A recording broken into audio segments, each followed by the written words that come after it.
But the Malayalam industry, I think, has the most consistently really great elevative content a lot of times. The Tamil, I feel like, has maybe the most well-rounded industry.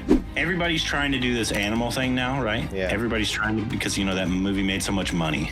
I feel like audiences will always want, even if they want big action and everything, they still want good story. I wish Indian cinema could break through to Hollywood like Korean cinema did. Ranveer is better than Ranveer. You're trying to get me in trouble. You're trying to get me in trouble.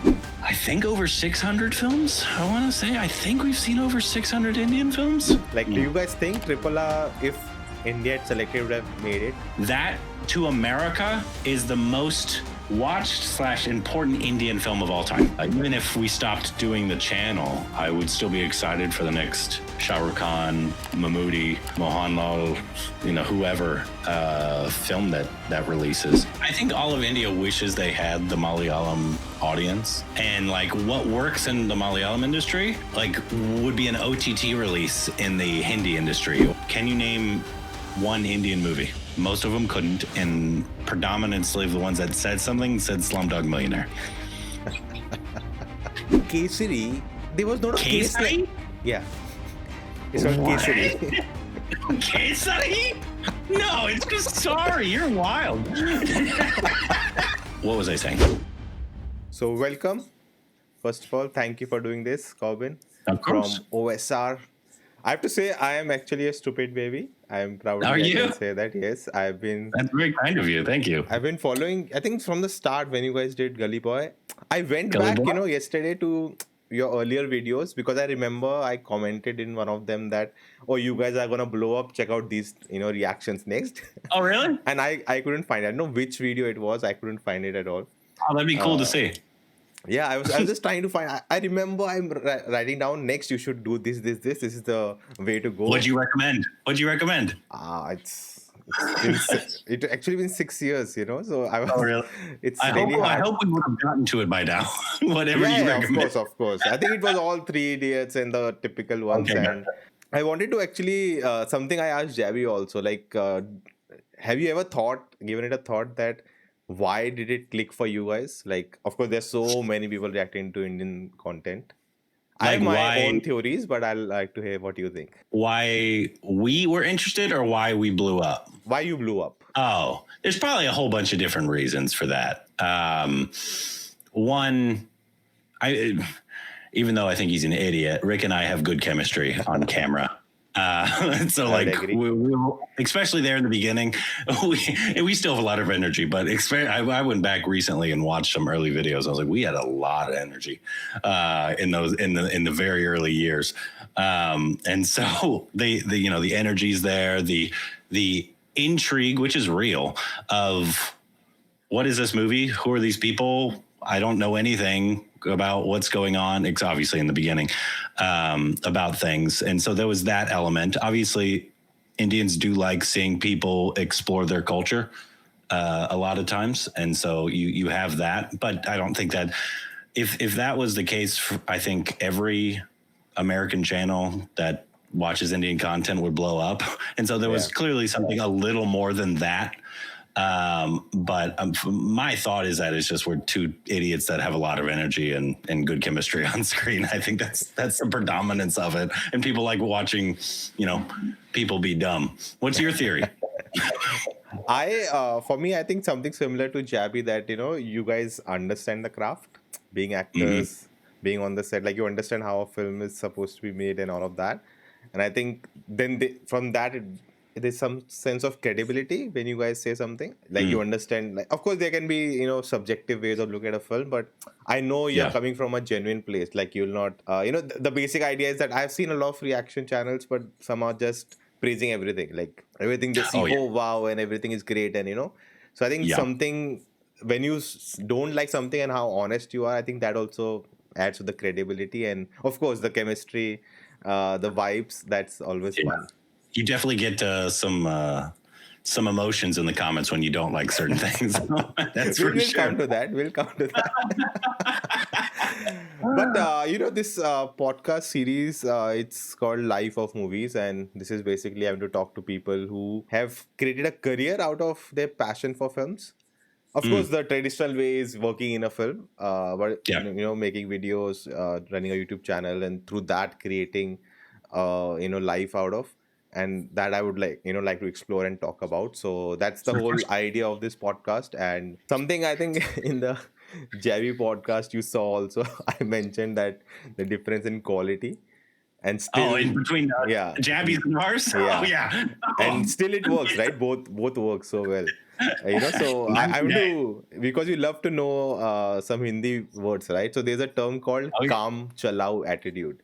Kaam Chalao? Kaam Chalao attitude. Like, so it's basically like calm. Calm means work. Okay. Chalao means to make it work. So Kaam Chalao. Like for temporary basis, make it work for temporary basis, or how to put it? Basically, like it's enough. Whatever is enough, it's enough. Calm. Yeah. It will work. So that's something I would kind of describe. Oh no, 100%. Jaby, obviously, when we started, I think Jaby's basically always had roughly 800 to 1 million more subscribers than we've had, and that's been consistent. When he started, I think he was at about 850K when we started, and once we kind of exploded a little bit, I was like, okay, who else is doing this? And obviously Jaby came up, and him and Achara, obviously, I think have great chemistry as well. But they're very different in how they do stuff. We always thought that Jaby comes at it from even though he's an actor as well, comes at it from a very filmmaker's standpoint. And so I think he probably went to film school. I don't actually know that for sure. He loves, the cameras and everything like that. I'm not actually I'm tech savvy. I'm not very camera savvy. And so a lot of he, I think, has a really, really nice camera in probably a couple of nice cameras now in this studio space. And I filmed until we had 1 million subscribers on my phone for the channel. I did. And you know what made it? I don't know if you've heard this story. What made us get a camera and audio equipment is we went to A.R. Rahman's house. I know this story. And I showed up and I set up my phone, and he's like, "Do you have any mics?" I said, "No." And I was like, we should probably upgrade a little bit. And so now we have it. Thanks to A.R. Rahman, we were able to upgrade in audio quality and camera quality from my phone.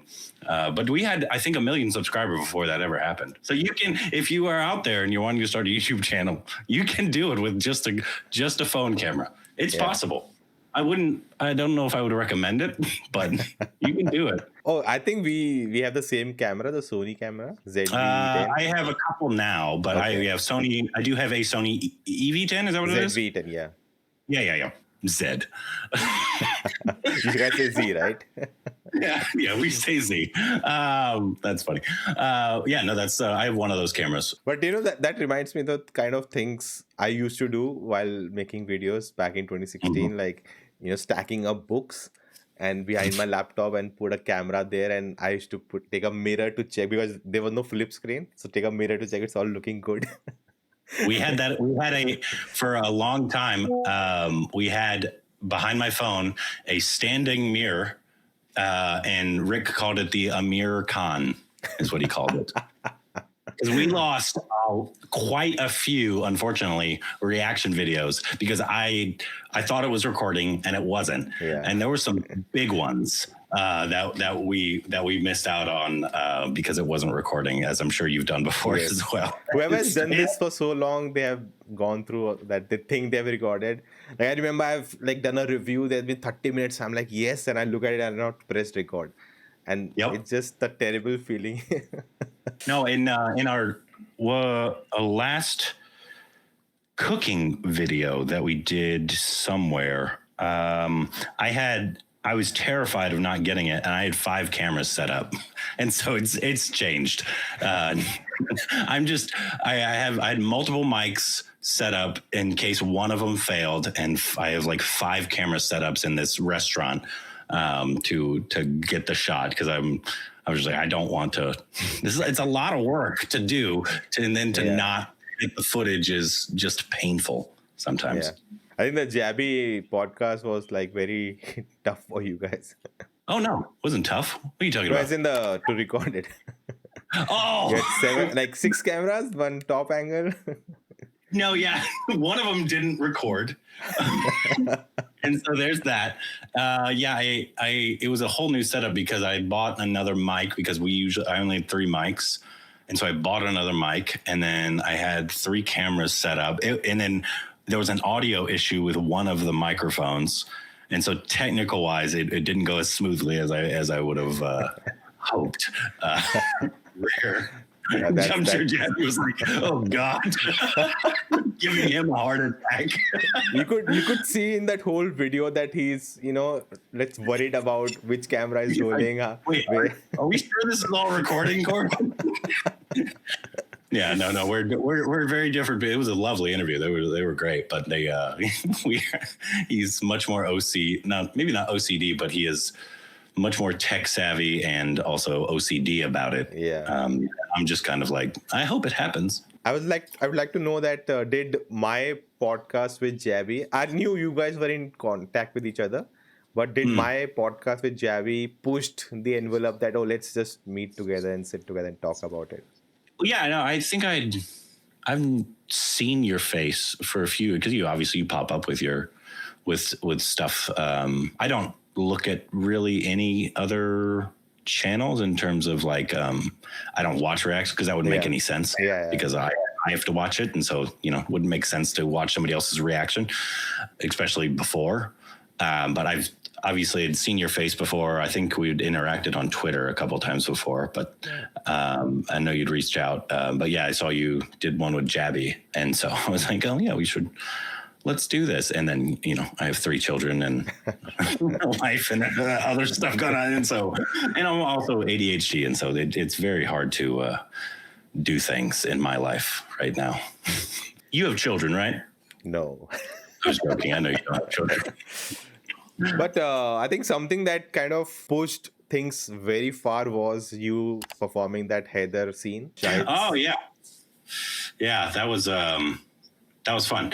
I hired a Hindi teacher. Okay. And was working with her for about, I want to say 2, maybe 3 months. It was like 1 lesson a week or something like that I did with her. And I was like, she's a Hindi teacher, but I was like, I just need you to take this words and make sure I'm saying them correctly.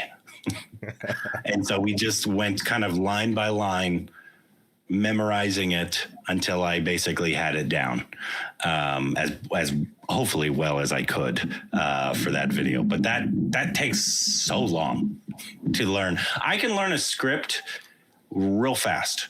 Like I can learn a full page of lines in an hour if I really needed to. I'm quite good at memorizing things. But when it's in a different language, and you obviously need to know how to say it correctly in order for the scene to really work, that's the challenging part. Also the rhythm, right? Like, yeah, the way you deliver it. Yeah, it's it was much easier to learn, because I did the Raman Raghav 2.0 scene, but I did it as an American adaptation. Yeah. So I just basically had a stupid baby translate it as well as they could into a English screenplay. That's basically what I asked him. I was like, can you translate this whole scene and make it like it's an American adaptation as best you can? And so that I learned, and it was much easier, much faster to learn. But yeah, the header one was, and also the Raman Raghav one was a little more a different interpretation of it. Whereas the header one, I was basically just trying to be as shit as well as I could, because I knew what I was saying in that scene, because obviously I had somebody translate it, so I knew exactly what it was. But the words I'm saying at the time, I technically don't know. I don't even know if I remember it still. Hello, mic testing 1, 2, 3. Hello. No, see, I don't. No, there's certain words I remember, but I don't remember anything about that. That was 4 years ago now. Hashtag Corbinized. You could probably tell me. I probably Corbinized quite a few bits in that scene. Yes. People were kind. But what inspired you to do it? To do that? Was it just acting like a... Oh, I know. Yeah, I just wanted to.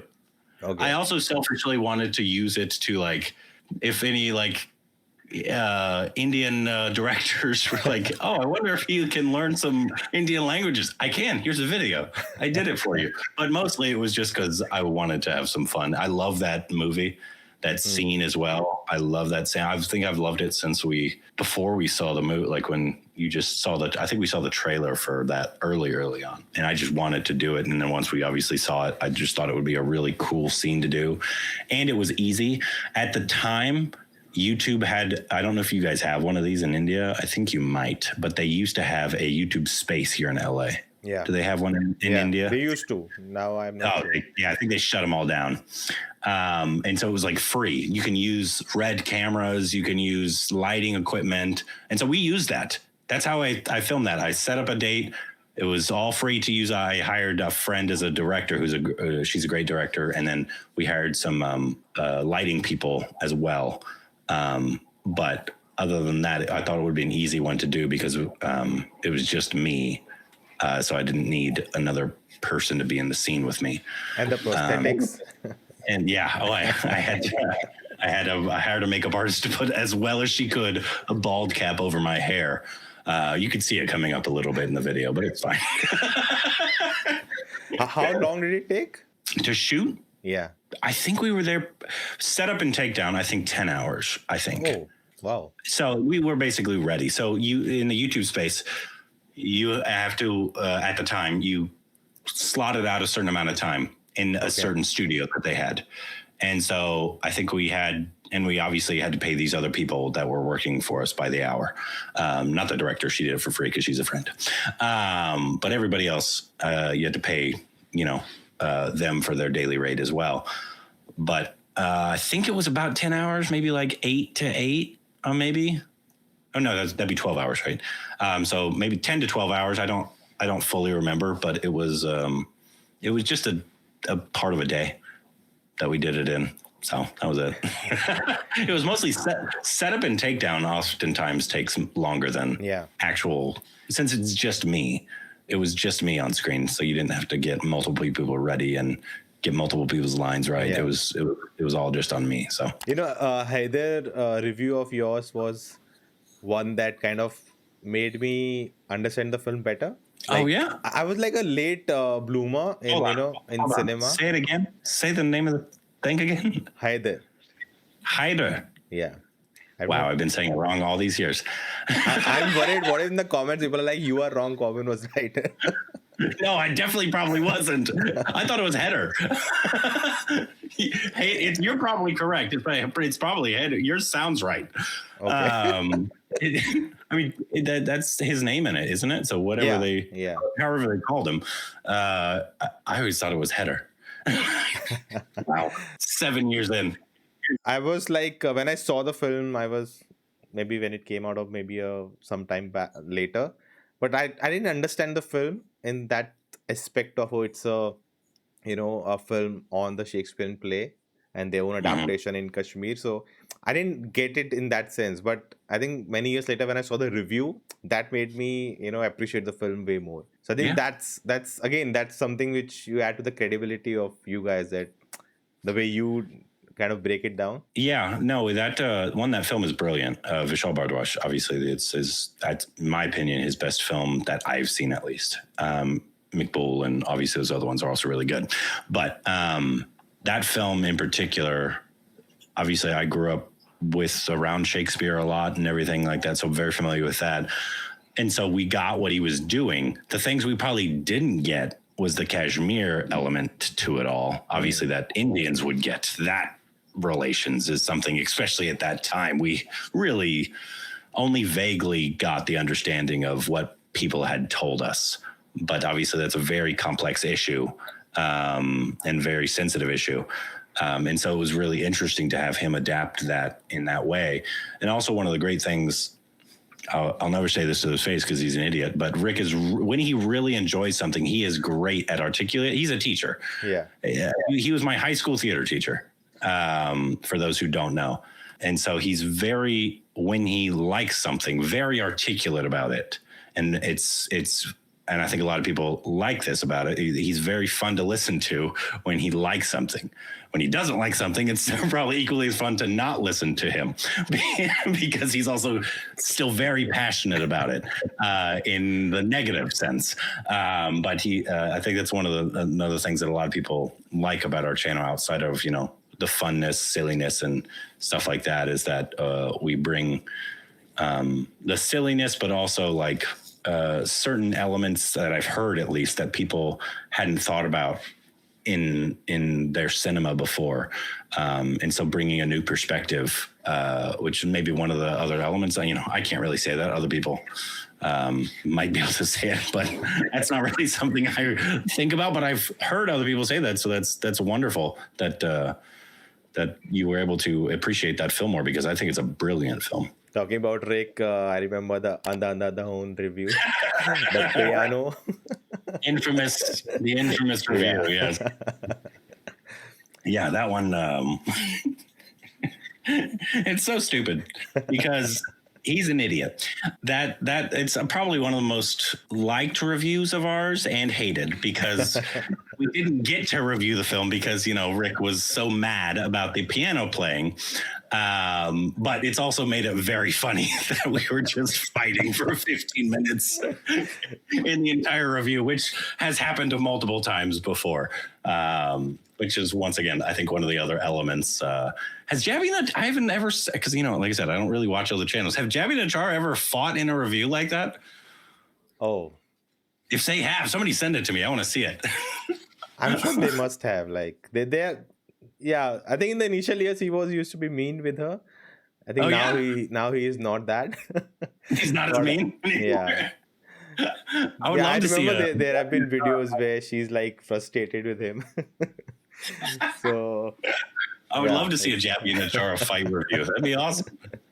But I think one thing that brings is that you guys being actors in their videos also, it's very captivating. Like you guys can hold the attention of the viewers even with your jokes, the intro, and I guess that craft adds to. People skip the intro. It's fine. Those are some of my favorite comments. Is that the review starts at like 5:47. Sometimes, honestly, I try when people think we script our intros. Rick, the most that happens is Rick comes in with some jokes on a notepad sometimes, and I hate him so much. But usually it's just whatever stupid things comes off, which I thought should be quite obvious by how stupid they are. But I try to start the videos often, and then sometimes my ADHD just goes, and we get off on these tangents. And I'm like, I look when I'm editing them, and it's like 5 minutes before we start the reaction. I'm like, oh shit, people aren't gonna watch this. Which I've seen in Jaby's videos. He starts quite fast. Yeah. And I'm sure he's seen the analytics, and you're like, you need to start the video and start with the information, or people are gonna go away. We just don't do that. One is probably much smarter than the other. But I think that's the thing, right? Like both works. Like, both like every style works. There's no particular formula to it. And I think that goes for movies also. Yeah. Like just have to be yourself. But this is something I also kind of go through, that I went to film school. Nice. I studied animation. And then, cool. Now making YouTube videos for now almost 7-8 years now. It feels like there's something you can call a inferiority complex that, you cannot compare making a movie to making a YouTube video, right? And I think they often, comments, the negative comments don't hurt, but the comments which, touch your insecurity where, oh, you could have made a movie, what you're doing. Like, there's that sense in your mind also that this is not as great as making a movie yourself or working in a movie, right? So if I pitch similar to you, right, like you guys are not, you're actors, but you're not acting very actively, and now you have a YouTube channel and it's been growing and all of that. So how do you navigate through that? The negative comments or what? Your internal process that what you're doing is not as good as acting. Gotcha. Well, I've been on the internet for a long time. And so like I was on, I don't know if you guys ever remember Vine back in the day. I was on Vine. I was actually Vine famous. I had almost 1 million subscribers on Vine, not for movie reviews. I did impressions and stupid videos. And so I was just being dumb. I got I did a Jack Sparrow impression that kind of got me viral on Vine. Obviously Vine died. But I had, been able to go through, praise, negative comments and that kind of stuff. And then, YouTube comes around, and now I've, grown up around all this kind of stuff, negative comments and all that. And so it was a lot easier for me than Rick, because this is the first time. Early on, the comments really affected Rick, because he would read everything. And I tried to tell him to not, because I was like, it's going to affect your psyche. Stop reading the comments. Like you can read them sometimes, but like don't go every single comment section, and just reply to everybody. It's bad for your own psyche to do that, because even if people like you, not everybody's gonna like you, right?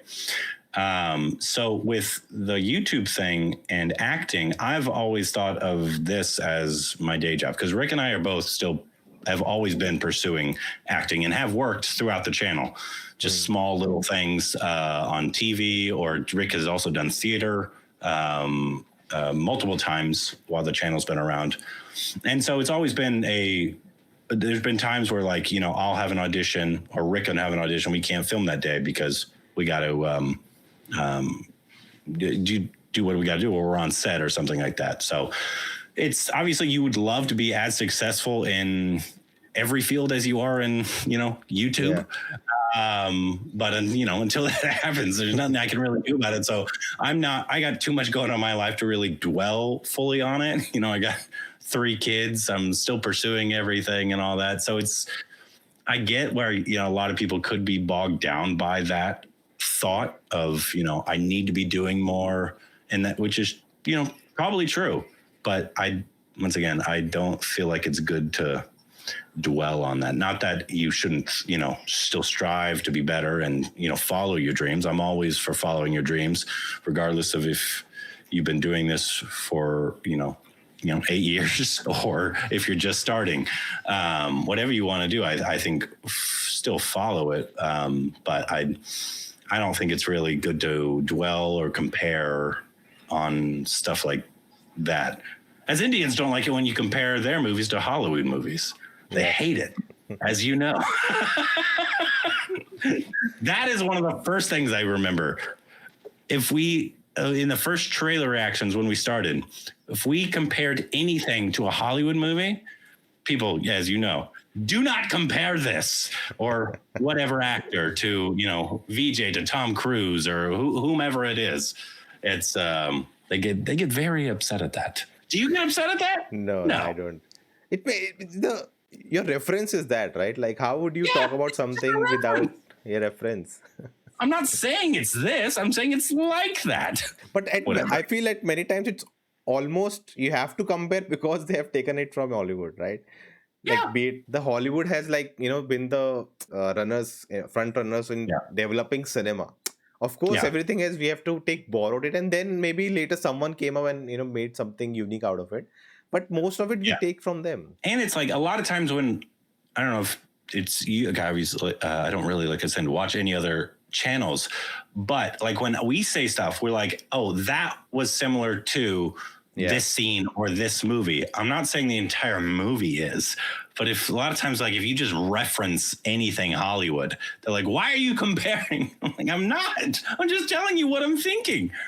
Like I'm constantly, like even in Hollywood movies, I'm like, oh, they're doing blah, blah, blah from that movie. Everything's been done before. Yeah. Like there's no story that hasn't been told. You can just tell it in a different way now.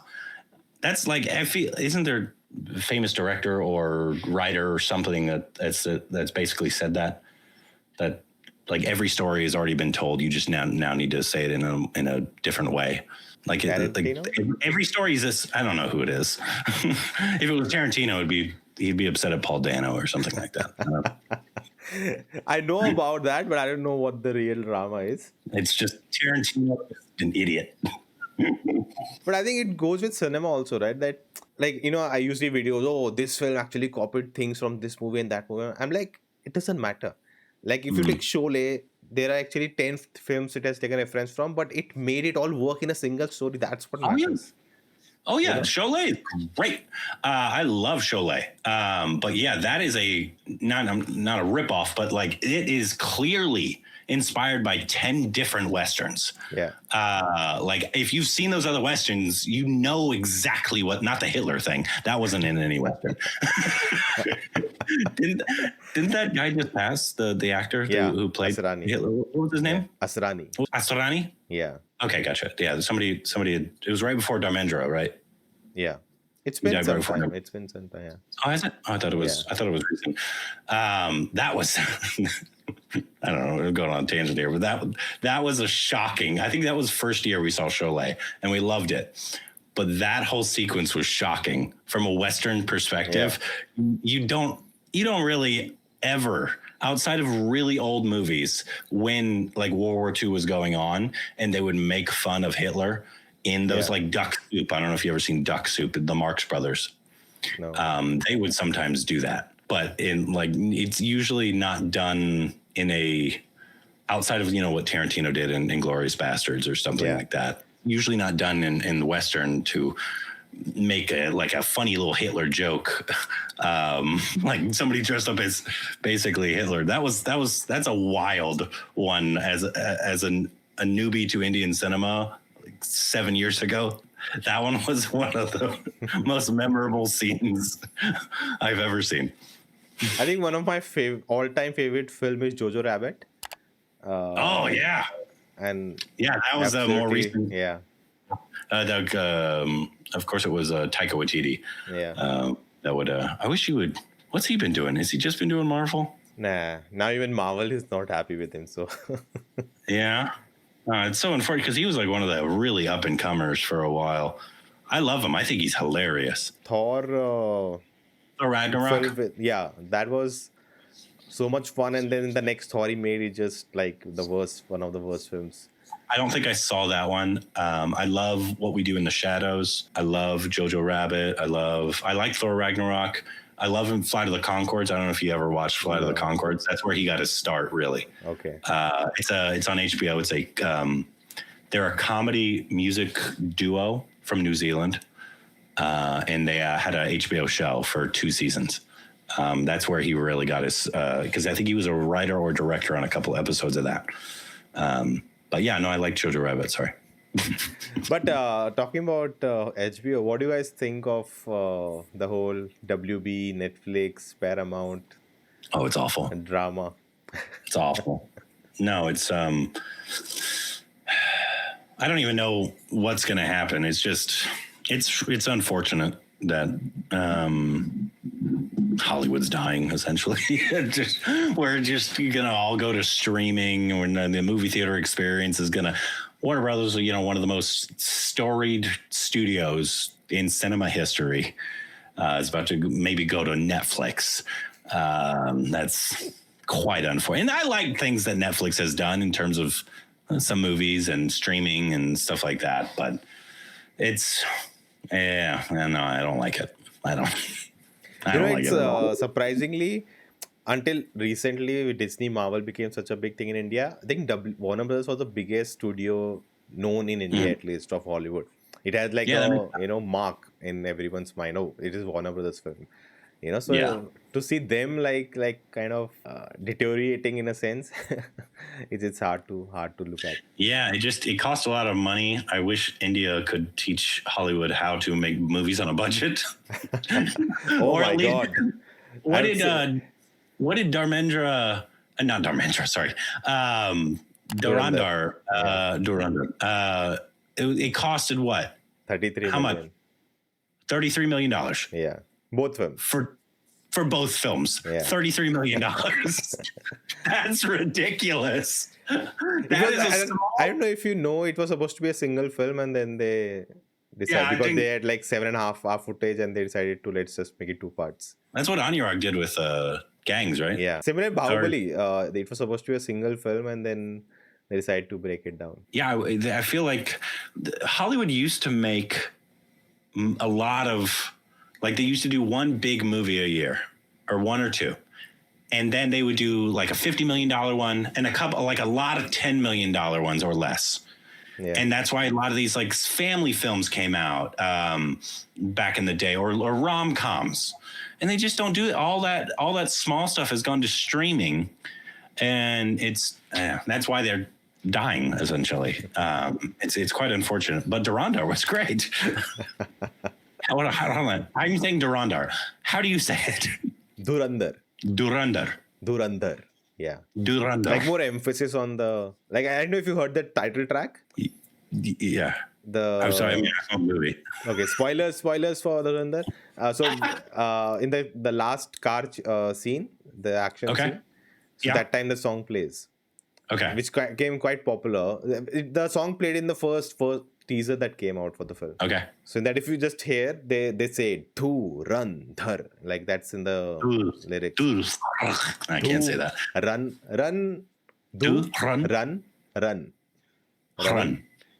Yeah. Dhar. Dhurandhar. Yeah. Okay. I hope that worked. No, I loved it. Did you like it? Yeah, I really liked it. Yeah. Okay, good. Is it doing well? I don't follow. Yeah, it's amazing. It has flown off like initially, there was a whole drama pre-release.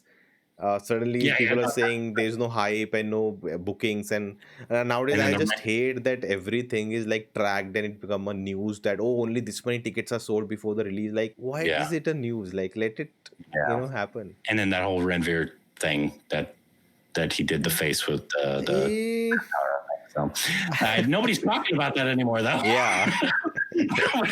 That was just unfortunate timing. Yeah.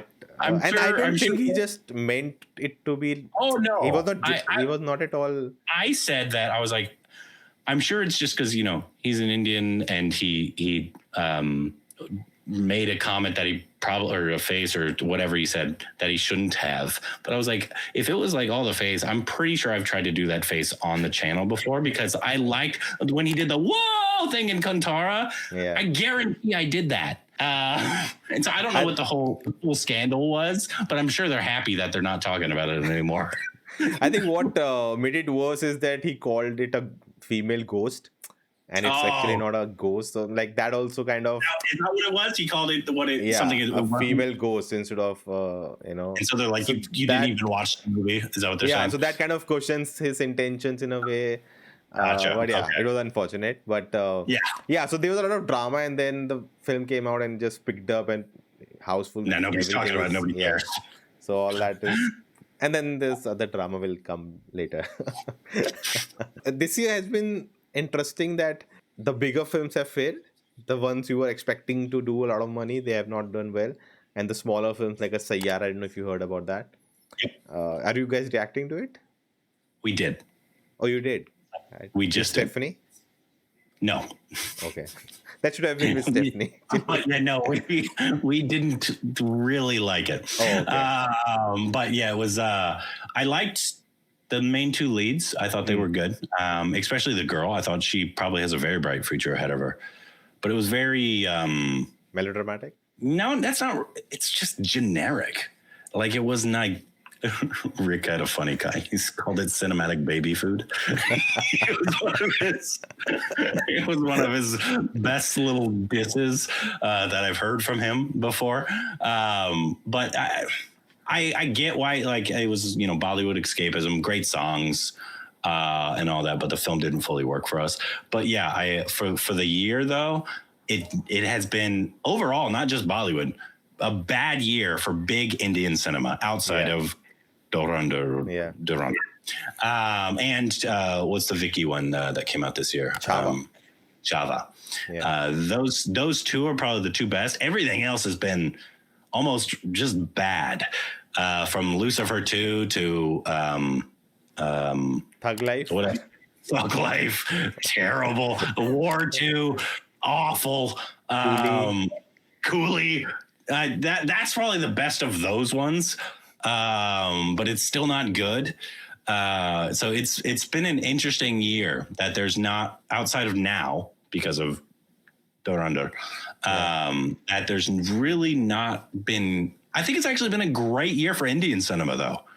There's been a lot of really good small to medium from all industries that we've seen. Just the big cinema has, I think, been quite bad. And I think I was listening to the biggest theater chain owner in India, and he was also saying that the bigger films failed, but there were a lot of smaller films that did good money. So that's a sign. I think I think the worst thing the industry people do is that they think they know what will work and what not, and they have clearly no idea. And they should just work on their gut. And if you think it's a good thing, just make a film. Don't try to formulate it. Yeah, it's interesting because I feel like, especially Bollywood, everybody's trying to do this animal thing now, right? Yeah. Everybody's trying to, because that movie made so much money, right? And so they marketed Dhurandhar as an animal, right? Yeah.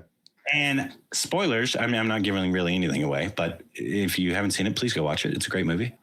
There's not a ton of action in that movie. Yep. There's some, right? Yeah. I mean, it's 3.5 hours. There has to be some. But it's a drama. Yeah. For what, 2 hours, 45 probably of that thing. It's a straight drama.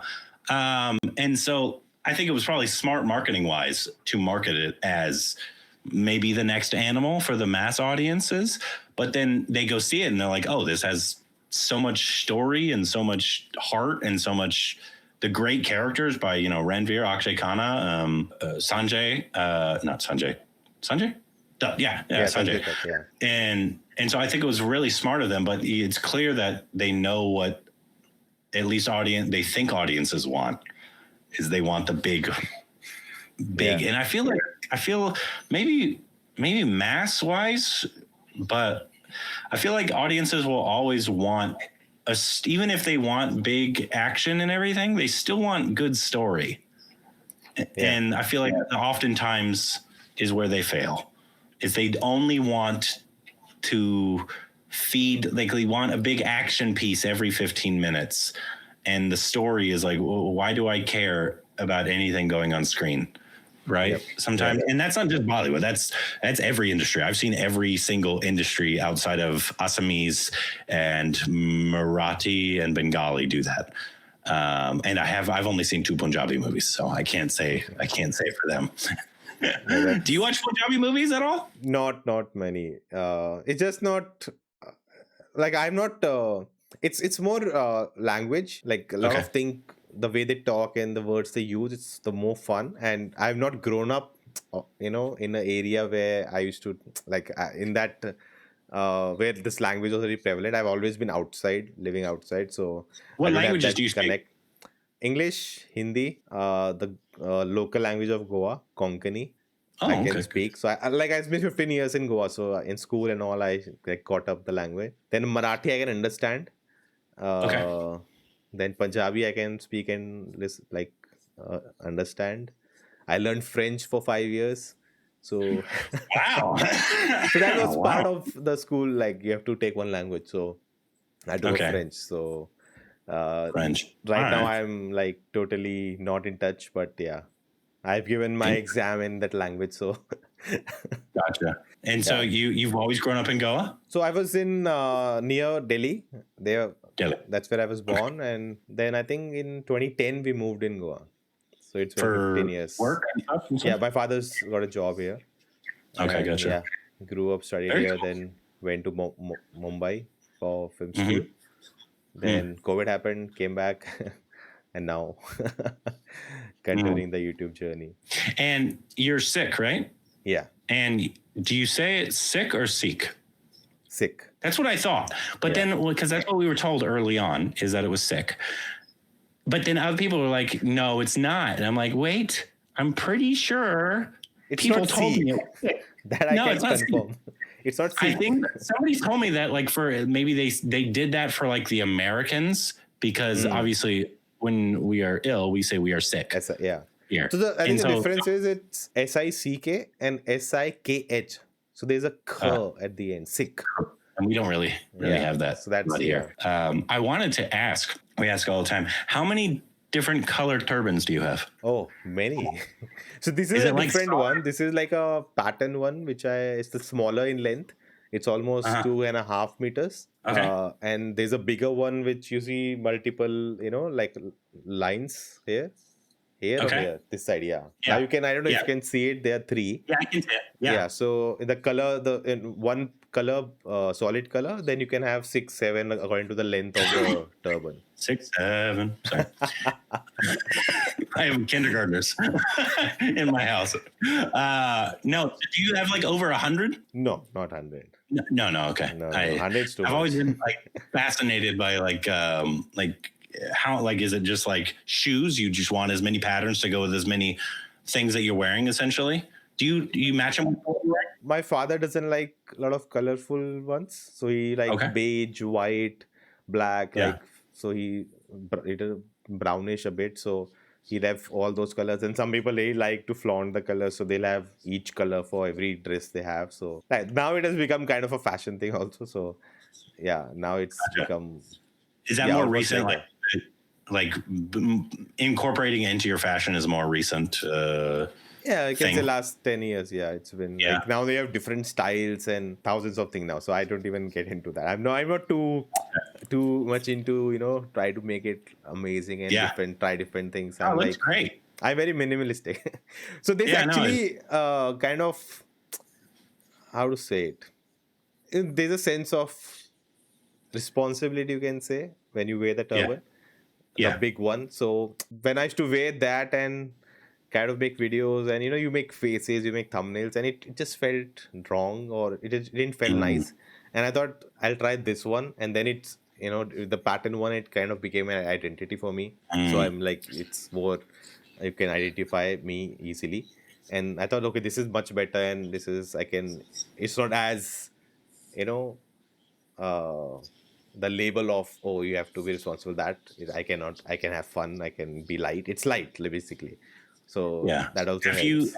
Have you lived anywhere else besides you said you were in France, or you just learned French? We just learned French. In Goa. Yeah, in Goa. So you've only lived here? Have 3 languages: English, Hindi, and the third you have to choose either Spanish, Russian, French, and the local languages. So I chose French. Yeah. No, because I remember I've been told that after 9/11, Indians had it hard because Americans don't know the difference, obviously, between who they were angry at and, other brown people, right? But I know that Sikhs in particular had a really hard time because Americans, they had a turban on. Yeah. And so they thought it was a different turban, even though it's ridiculous to be angry at that guy with a turban because of that other guy who had a turban on. But, Americans were just angry and stupid. But I've had many Punjabi and Sikh friends that specifically, like, they stayed home for a long time after 9/11 because of just hate. And they were children at the time. Yeah. When this was happening. And I didn't know if you weren't in America, you probably didn't experience any of that. And no, but that happens in India too, because in 84, when, I don't know if you know, the Prime Minister Indira Gandhi was assassinated by a Sikh. That led to a lot of, she was assassinated by a Sikh. Yeah, so her bodyguard was Sikh. Okay, gotcha. There's a whole story about the Golden Temple, and I'll not get into that. But so she got assassinated by a bodyguard who was a Sikh, and that led to a lot of killings and a lot of attacks, it's said to be, it was planned to create, distraction and all of that. So yeah. Gotcha. So in India, also, I think that's human nature, I guess. Yeah. You're different, you stand out. I didn't know that at all. Learn something new every day. But I don't know where we were. Sorry, welcome to my brain. It's ADHD. It's just that's fine. Whatever comes to my brain is what I talk about usually. So I think we're talking about Indian cinema, and it's been a dire situation. I don't know where we'll head here, but I feel like I have this hopefulness where I think over the years we have gone through it so many times that it's always like, people win. The creative mind always wins, and I think we'll figure out something or the other out of this At situation. least in the Malayalam industry, they will. Yeah. I think all of India wishes they had the Malayalam audience. Not in terms of like money, because I know they're not like the biggest, like they don't make the most, but in terms of like the audience really knows what they want to support, and like what works in the Malayalam industry like would be an OTT release in the Hindi industry or whatever other industry. But, it has Mohanlal or Mammootty in it. And so it makes, I don't know how much they make, but I think they do well. I've always found that the Malayalam, Tamil as well, Tamil does have you tell me if you feel this. I've said this before. Malayalam usually, not counting Marathi, and like Bengali and the really small industries, because those are like really art housey industries. A lot of times, like the Marathi industry, I think they're great, but they're much smaller. But the Malayalam industry, I think, has the most consistently really great elevative content. A lot of times, the Tamil, I feel like, has maybe the most well-rounded industry in terms of they do a lot of really good, really quality cinema in terms of like art house, really great performances and all that kind of stuff. But they also have great big cinema too. Telugu, we've seen some really good Telugu smaller stuff, but they're predominantly known for their larger than life cinema, right? Bollywood's, hit or miss in basically every category. They're sometimes, they're absolutely amazing in the small art house stuff, and then other times they're terrible, and a lot of times they're terrible in their big things, and then they make a Dhurandhar. Do you agree or do you disagree with that? The Tamil being the most well-rounded. I think Tamil is itself Indian cinema, where you get all kind of films. Whereas if you say Malayalam, you don't get the big massy action films. Usually and not. If they try also, it's not. But I think they're more creative with what they do. Yeah, they don't make massy really. Yeah. Even when if you take Loka, if like that film is not massy, but it's like it's a blockbuster. It's massy for them. Yeah. We've always said that Malayalam, even if they make a big film like a Mohanlal film or something like that, it might be massy for them, but it's not massy in the way that, Bollywood or the Telugu industry or even the Tamil industry sometimes will do mass. I feel like it's not often done in the Malayalam industry. It's interesting that, you guys have now understood, like, kind of categorize each industry and language. I would hope. After 7 years, I would hope so. It's quite easy because we usually watch almost 100 films a year. That's Indian films. That's usually around what we watch. But that includes older films also, right? Yeah, yes. Not like 100 new films. Just 100 Indian films in general. Between 80 to 100. If it's a bad year, it's around 80. But these series are also in there too. So we did all of Panchayat this year. And so we're caught up on that, which we love. What was I saying? You're talking about how much you watch in a year. No. What were we talking about? No, I remember. I've seen, I've glanced at, when, we'll search a certain reaction and other people come up, right? It's obvious when you turn it on if they're actually interested in watching. Yeah. It's painfully clear if somebody is actually interested in watching. And I used to do this. I haven't done it in a long time. But if I see somebody come up and they've been doing Indian stuff for a little while, and I do not see any movie reviews in the past 100, I'm like, okay, you clearly don't actually care about Indian cinema. It's obvious. If you really want to know if somebody's genuine in wanting to learn about the cinema, the culture, whatever, it's quite easy to actually figure that out. It takes 5 minutes to react to a trailer, and you have to put in time to watch a movie and then review it. Yeah. They see that these videos doing well, so they react to it. And then oh, wow, cool. What'd you think? It's like, whatever. And so I get the skepticism, when people say, are you just doing this for the money? Are you just doing this for for whatever reason? So I get the skepticism from people that, they've probably seen a billion other white people or, just non-Indians in general, react to a trailer or whatever. And so if you haven't explored what we've been doing, we've seen, I think, over 600 films. I think we've seen over 600 Indian films, which, in the grand scheme of things, is not a lot. Indians make what? 2,000 films a year? Yeah. So in the grand scheme of things, no, it's not a lot. But I think it's decent. I think even I kind of do a yearly wrap up to see how many I saw, and 100, 110, 20. Yeah.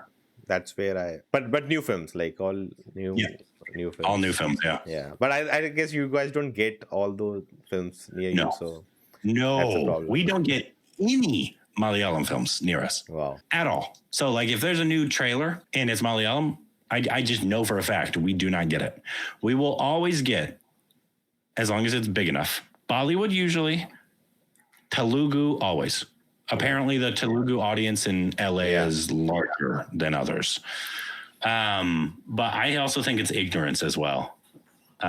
Is that they or that the Malayalam distributors just don't know that people are there, because it's happened like one or two times where a Malayalam film has gone to a theater that we are closer to, and it's typically sold out. We typically also have tiny theaters for Indian films. They're like 30-person theaters. Okay. So sold out for that is different than sold out in India. Right.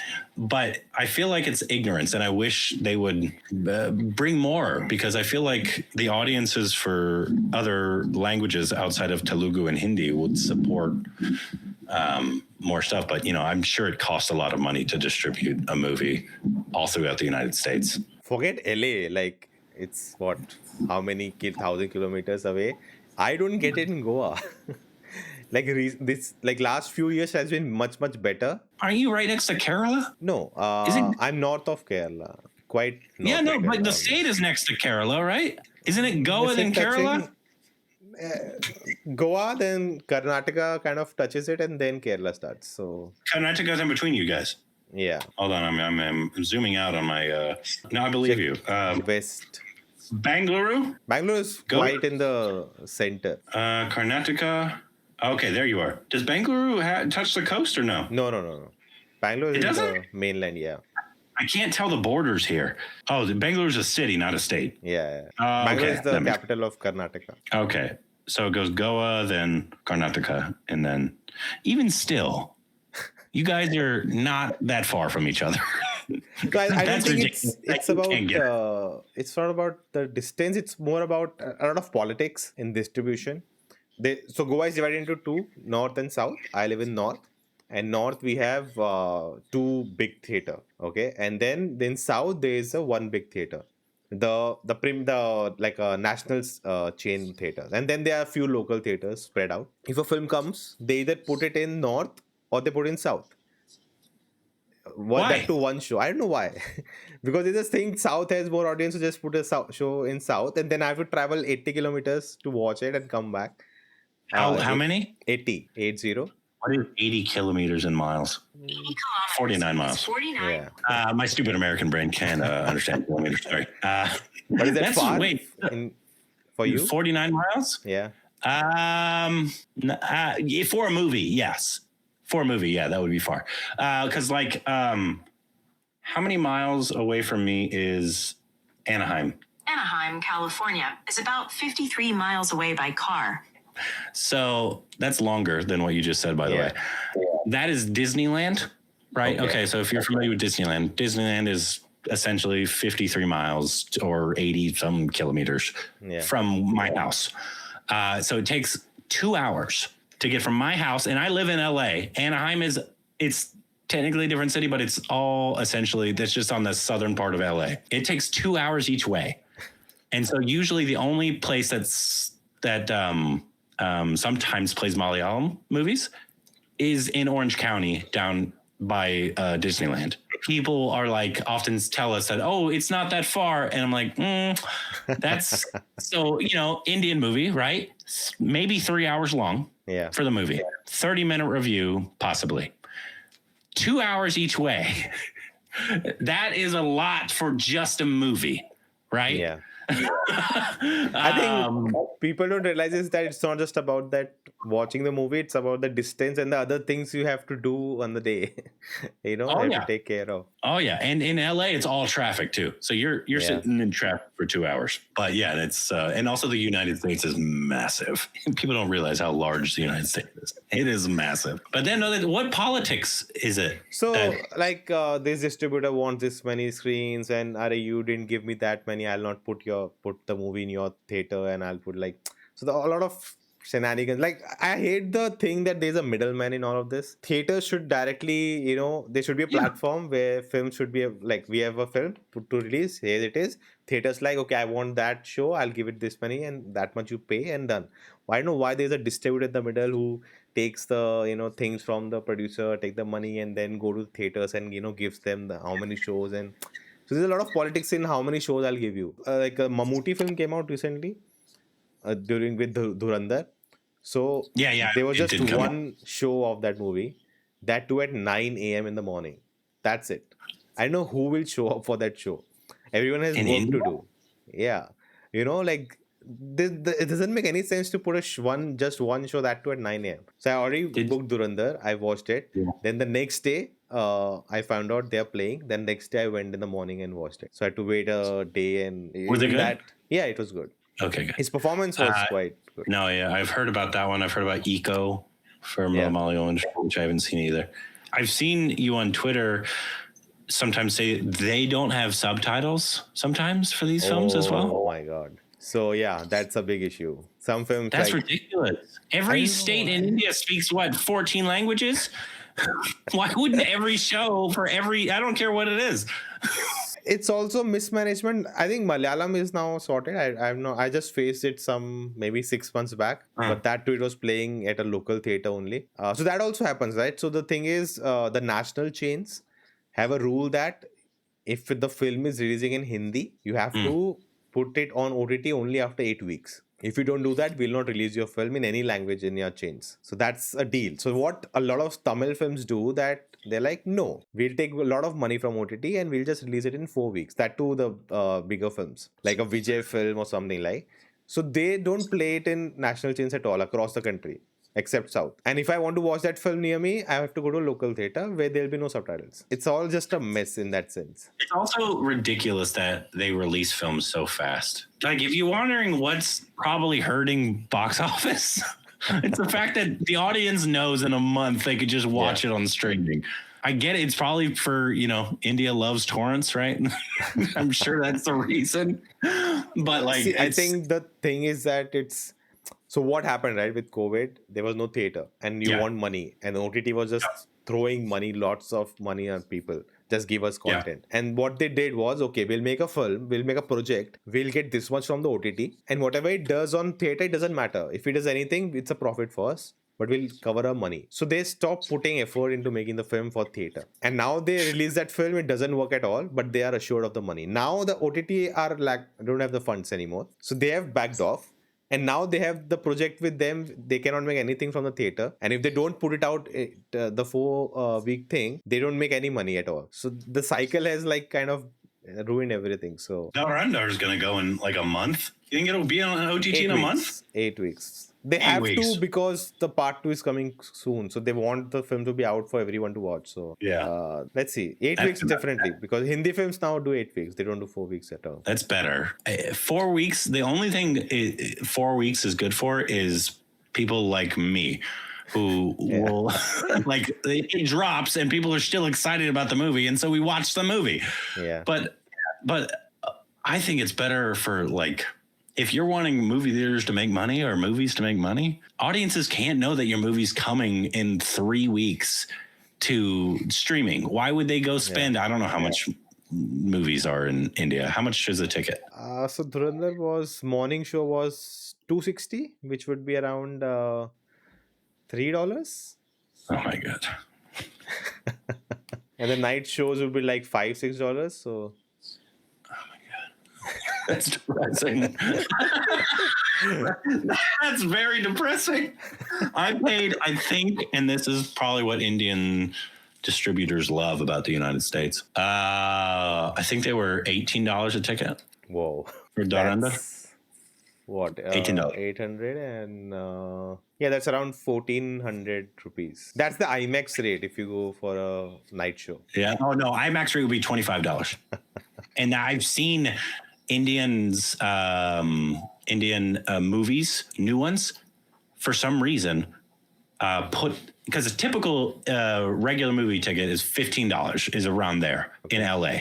You might be cheaper in other places, but in LA, a typical ticket's going to cost you around $15. But I've seen them put 22, not an IMAX, by the way, not an IMAX showing, $22 plus a ticket for a new Indian movie. I've seen it's happened multiple times for just the first couple shows. They put more expensive for, and I'm sure they love the United States moviegoers. My one ticket's like what, 5 tickets? Talk about corporate bookings. Am I right? I think in so there were allegations that Dhurandhar is also doing that because the first day was not looking good and all. But yeah, now it doesn't matter. In south of India, it's like they have capped in certain states, so it cannot go beyond $2. Any show, like, so. I wish. $2. So, recently in Karnataka also that law was passed and then they took it to High Court because Kantara was supposed to release. And if the tickets would have capped, they would have not make that, much money. So they kind of stayed that thing that now, no. Later we'll decide on it. Now let's... We'll do it after it releases. So yeah, those things are quite... Yeah, I think every place has something or the other going on. If there's money to be had, there's people that will want it. Everywhere. This career, right? Like, I always think that we don't have a reference for how to live a life. Like for an actor, right? You have a reference of 100 years of what an actor can do and build a career like, right? But for a YouTuber, that's not a case.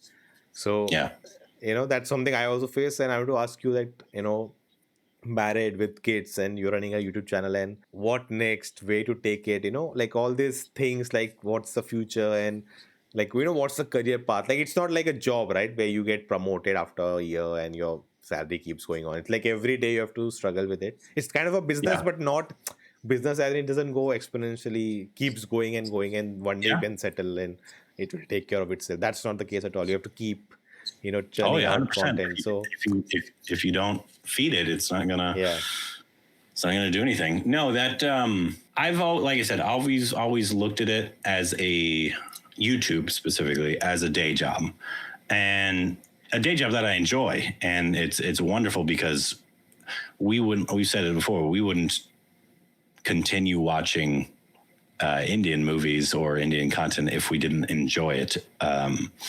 Some days more than others, depending on what we're watching, obviously. But we wouldn't keep doing it if we didn't really enjoy what we're doing. But our end goals have always been in other places, really. My goal was never really to be a YouTuber. It kind of just happened.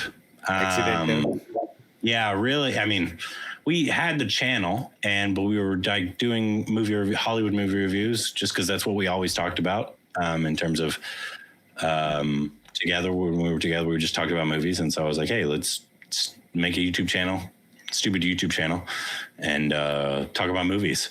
And then obviously somebody asked us to watch the Gully Boy trailer and then watch 3 Idiots, and it kind of obviously snowballed from there.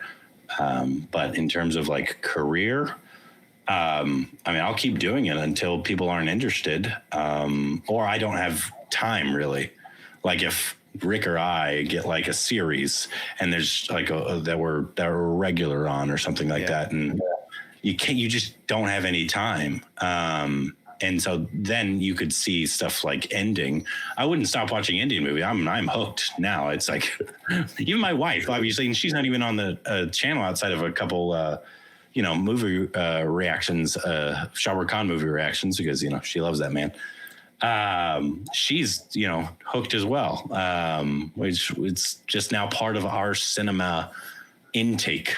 Yeah. Even if we stopped doing the channel, I would still be excited for the next Shah Rukh Khan, Mahmoodi, Mohanlal, whoever film that releases. Dhurandhar, I'm sure you saw it uncut, because for an adult film also in India, we had things muted, literally, and we knew what they said, but no, they just had to mute it. Well, what they did in it pisses us off every single time. So like when they say, I don't know if I can cuss on your channel, so I won't. When they said "mara," right? Yeah.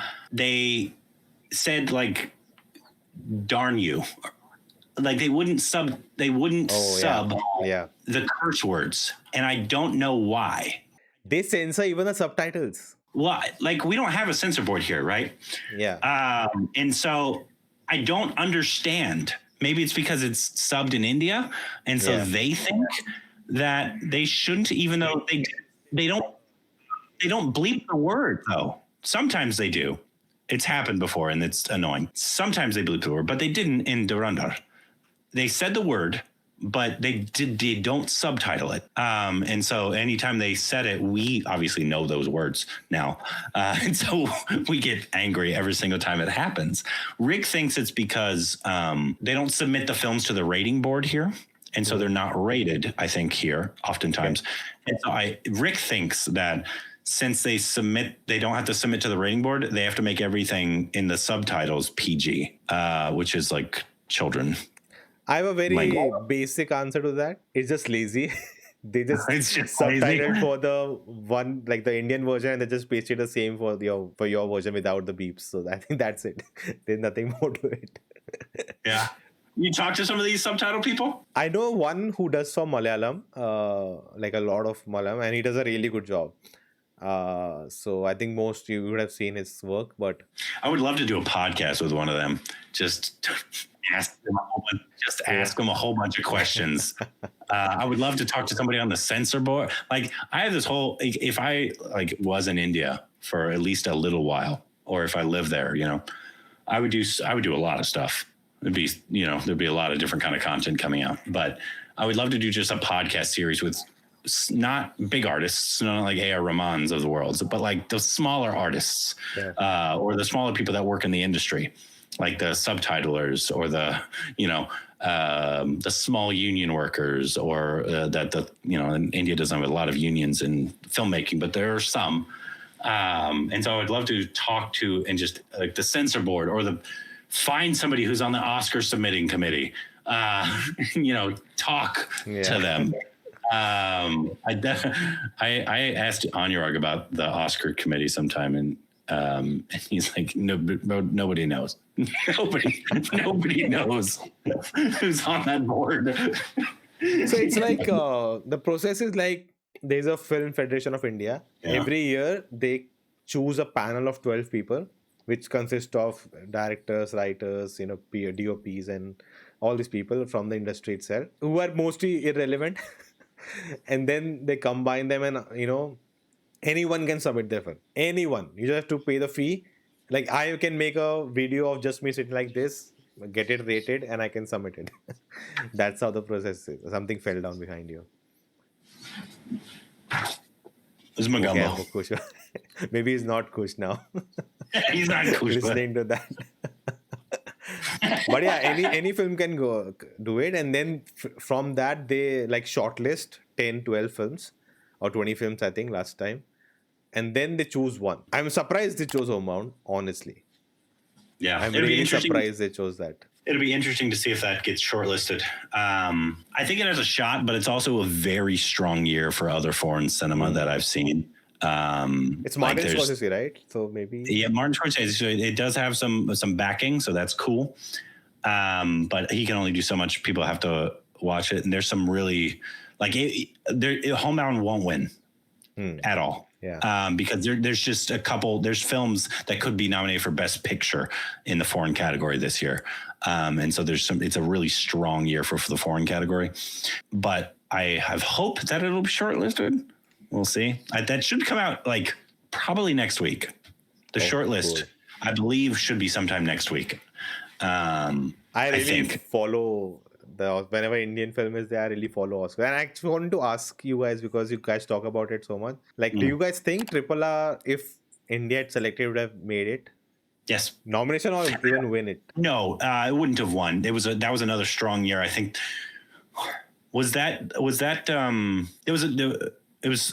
It wasn't Parasite. Was Parasite that year? No. Parasite wasn't that year. No, it was some strong year that year, that film, I think, that also got nominated in picture foreign. And so I doubt it would have won. It would have been a sure shot nomination. Yeah. Sure shot. Because they won BAFTA? Yeah. No, yeah. It would have. Everybody here loves that movie. That has seen it. They love it. I have people who've never watched a foreign film of their life, and we told them to watch it, and they loved it.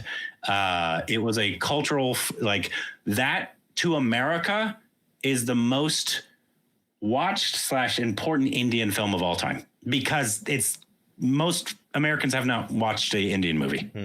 Yeah. Any at all. And so that is the one that I think, at least currently, maybe it used to be like Lagan or Three Idiots or whatever back in the day, but there was nothing in compared to what RRR did in America. And so it's also weird because it's not a typical Oscar film, right? Yeah. It's not like an art house film, or Homebound even. That's like, it's a juggernaut of a movie, but the effect that it had on audiences, and like everybody had seen it, it won, song. Yeah. Which so I think it would have been a sure shot nomination. I have said, if Indian movies were considered in all categories, if all Indian films were considered like RRR was, there would never be another Hollywood song nominated for an Oscar, because Indian is just so it's just, they've nailed it down how to make a song for a movie. There would never be another nomination for Hollywood, because India is just too good at it. And they come out with 100 great songs a year, probably more songs than that, but at least 100 great songs. Yeah. I feel like every single year, because like Natu Natu is obviously great, and they won because it's a good song. I could probably, not in terms of video wise, I could probably name you 10 songs that came out that year from India that were better songs. Do you think the dance and everything that also kind of influenced it?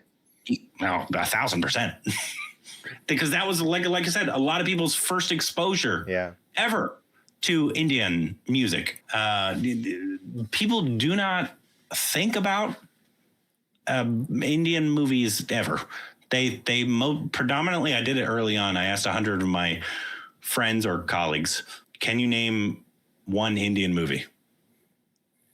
Most of them couldn't, and predominantly the ones that said something said Slumdog Millionaire. So that is how much the Indian cinema, unfortunately, is in the American zeitgeist. It's just not, and it's sad. I wish RR was the closest to breakthrough. I wish Indian cinema could break through to Hollywood like Korean cinema did. We are, it's very prevalent in the movie culture in America now, is for Korean films. There's you can almost guarantee there's going to be a Korean film nominated almost every year at the Oscars. So maybe one day it'll happen, maybe not. But it's sad that it's not. Because India, they make shit movies, but so does Hollywood. But they make a lot of great movies, and it's very sad that people just don't know. It's not that they don't like it. It's just they have no clue at all. I think last year, All We Imagine Is Light had a good shot, winning the second prize at Palm. That should have been come on, that should have been the. Yeah, that's sometimes you want to take the committee and just slap them and be like, you've had layups for years that that should have been that could have been a Best Picture nom. It would have easily been nominated for a foreign category. RRR, I don't know how many years before that. So that year, Drive My Car won from Japan. Oh yeah, that was a juggernaut, and I think there was another juggernaut as well in the foreign category. In the world. Yeah, that was another one. There's certain times where when you start hearing a lot about a foreign film, that you're like, oh, that's just going to be it, even without watching it. And unfortunately, a lot of times people don't watch them at all. That because the Oscars, even though I think they do it better than others, especially the categories. Because I don't know if you know how the Oscars work. Do you know how that works? In terms of how the voting works. So I have idea that they need to watch certain percentage of the films that are there. Well, no, that's a new kind of thing, but there's no way they can enforce that. That's all bullshit. The voting is so whatever is each category. Cinematographers vote for cinematography. Okay. So that's how they come up with the categories. The cinematographers all vote together by themselves what is the best cinematography of the year. And they're the ones that get to vote for that. Acting, it's the actors. Directing, directors. Best picture, everybody gets to vote for. Okay. But each category, only those professions get to vote for. I actually think that's really great. Not that the Oscars, I don't honestly care that much. The only reason I care about the Oscars is because for India is because of the exposure that it'll give Indian cinema. Yeah. I think the Oscars get it wrong a lot. I don't care about the Oscars. All awards are pretty stupid, especially when you're comparing art. But it's in terms of exposure, it's important because it opens people's eyes that they wouldn't have known otherwise. I think didn't AR say that in his Oscar speech or something like that? I think he did. But I found out from you guys that even the Hollywood Walk of Fame, you can buy it. Oh, you have to. What? I was shocked listening to that fact that what? Then what's the point of it? I thought if it's like you reach a merit and they want to celebrate you and they give you a star. There are some other like I can't just pay the 50 grand or whatever it is. I don't know how much it is, but it's a good chunk of change and get my name on the Hollywood Walk of Fame. I can't do that. Okay. But there are some qualifications. But even if you have those qualifications, if you want your name on it, you have to pay for it. So every person that has had their name on the Walk of Fame has paid for it. Deepika Padukone I don't know if she already did or if she had to put a down payment. I don't know what it is. She's got the money for it. Is about to pay for her name to be on the Walk of Fame. You can bet your ass I will be there. Because you know who's going to be there? Ranveer's going to be there. And I'm going to be there. I'm going to be there. Go dressed as a hawk. Oh. Yeah, that's going to be super interesting. Because we don't know when it's happening. It's happening sometime in 2026. So I hope I know in enough time that I can go. Maybe I'll live stream it or something. It'd be a lot of fun. But yeah, no, you have to pay for that. Not the hands are different. Like the Chinese theater that has hands, that's a different entity. That's all the theater and stuff like that. But the Hollywood Walk of Fame is you have to pay for it. I just find it so bizarre. I wish I've said it for a while. And I don't understand why they haven't. Hollywood hasn't made a movie about the massacre, like a Hollywood movie about the massacre or like even the partition. Yeah. Like, because that's like a Schindler's List Oscar style story, right? Because it's awful, both events, awful tragedies. Or I don't know if you call it a massacre or tragedy. It's just an awful, awful thing that the British did, right? And it would bring awareness to the actual thing that happened. The Americans don't know anything that the British did to India. Yeah. No, Churchill is taught as a hero, by the way, in America. Like, a lot of people think he was a president. in America. Like, there's stupid people here, okay? There's very stupid people. Like, I can guarantee you a lot of people thought, oh, Churchill, he was one of our presidents, right? He's taught as one of those style of people here, which obviously to the British, sure, he is, right? But, nothing about the partition, obviously nothing about the massacre in Punjab. Or Amritsar, it was Amritsar, right? Yeah. No, Amritsar's in Punjab. We went there, it was closed, unfortunately, by the way. Now they've changed it a lot. They kind of made it a pretty garden. I've seen It's a a lot of garden people now? criticized. Yeah, like I remember in my childhood, I went. It was like, I don't think I was old enough to understand the gravity, but it's now they The have totally unfortunate- turned into like a very fancy garden, and people can take pictures and all. The unfortunate thing is, if it was made into a Hollywood movie, like Dev Patel would be the lead, and that's unfortunately, as opposed to just getting a whole bunch of Indian artists and giving it a Hollywood budget, which is what I want. But I feel it has not happened, the partition part, also because it's very complicated in a sense where today also people argue that this happened and that happened, and there are two sides to it now. That's what I'm one saying. claims this, Do it one in claims Hollywood. that. We don't just do it in Hollywood. Don't make it an Indian movie. Do it a Hollywood movie. But I think if Hollywood does it, it will upset both sides. Oh yeah, that's fine. I just want Americans to learn about it. That's essentially, obviously make it a good movie. You have to make it a good movie, and obviously try to be as accurate as you can, of course, for telling a true story, of course.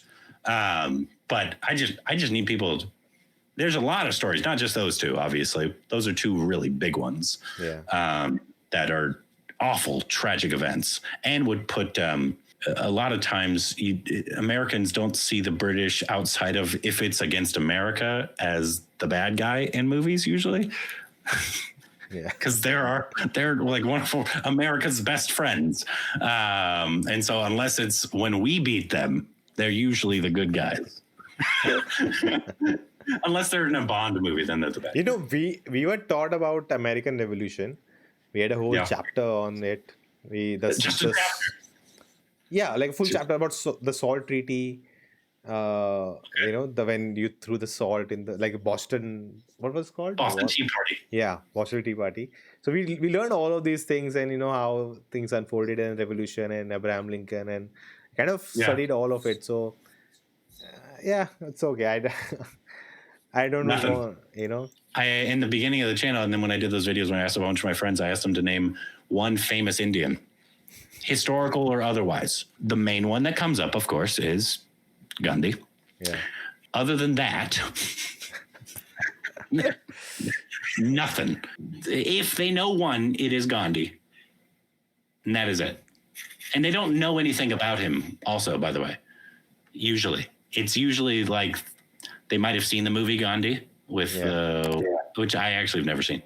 I was actually shocked to find out that when Rick told me that it was early on in the channel that I knew about the movie Gandhi, but then I was like, who played Gandhi? And he said it was who is it? I didn't know he was Indian, or he's only partially Indian though, as well. I had no clue that he was even remotely Indian. Are Indians okay with him playing Gandhi? Have you ever heard criticism of that? I don't think people care anymore. Yeah, they don't care. But I want to ask you something. As an actor, right? I find this debate. I think with Dhurandhar also, you guys are talking about the age gap between the characters. Oh, somebody was. Yeah. So Rick said somebody asked him. My whole problem with casting the right. If it's ethnicity, I understand. You should cast from the right ethnicity if that's the demand of the character and the role. But the whole idea that cast for a gay person, you have to cast a gay person. For a this age group, I have to cast. That's what acting is. The whole point. Acting is that you have to perform and play someone who you are not. Age wise, it obviously just depends on if you can play that, like believably play that age. If Rick played a college kid, that wouldn't be convincing. If I had my beard, I don't think I can play a college kid anymore. If I shave, I could, because I look like a little baby boy. It's quite drastic. I might actually shave here soon just to get some new updated shaved headshots, so people will see how drastic it looks. But like, you need to be obviously believable. Funny enough, I think VJ, like Tamil VJ, could still play a college kid. He has the most baby face 50-year-old I've ever seen in my life. So that, obviously you have to be believable in that aspect. All these other ones, you need to cast the best person. Yeah. First and foremost. So if the best person is actually, if it's a gay person, gay or trans, and that, please.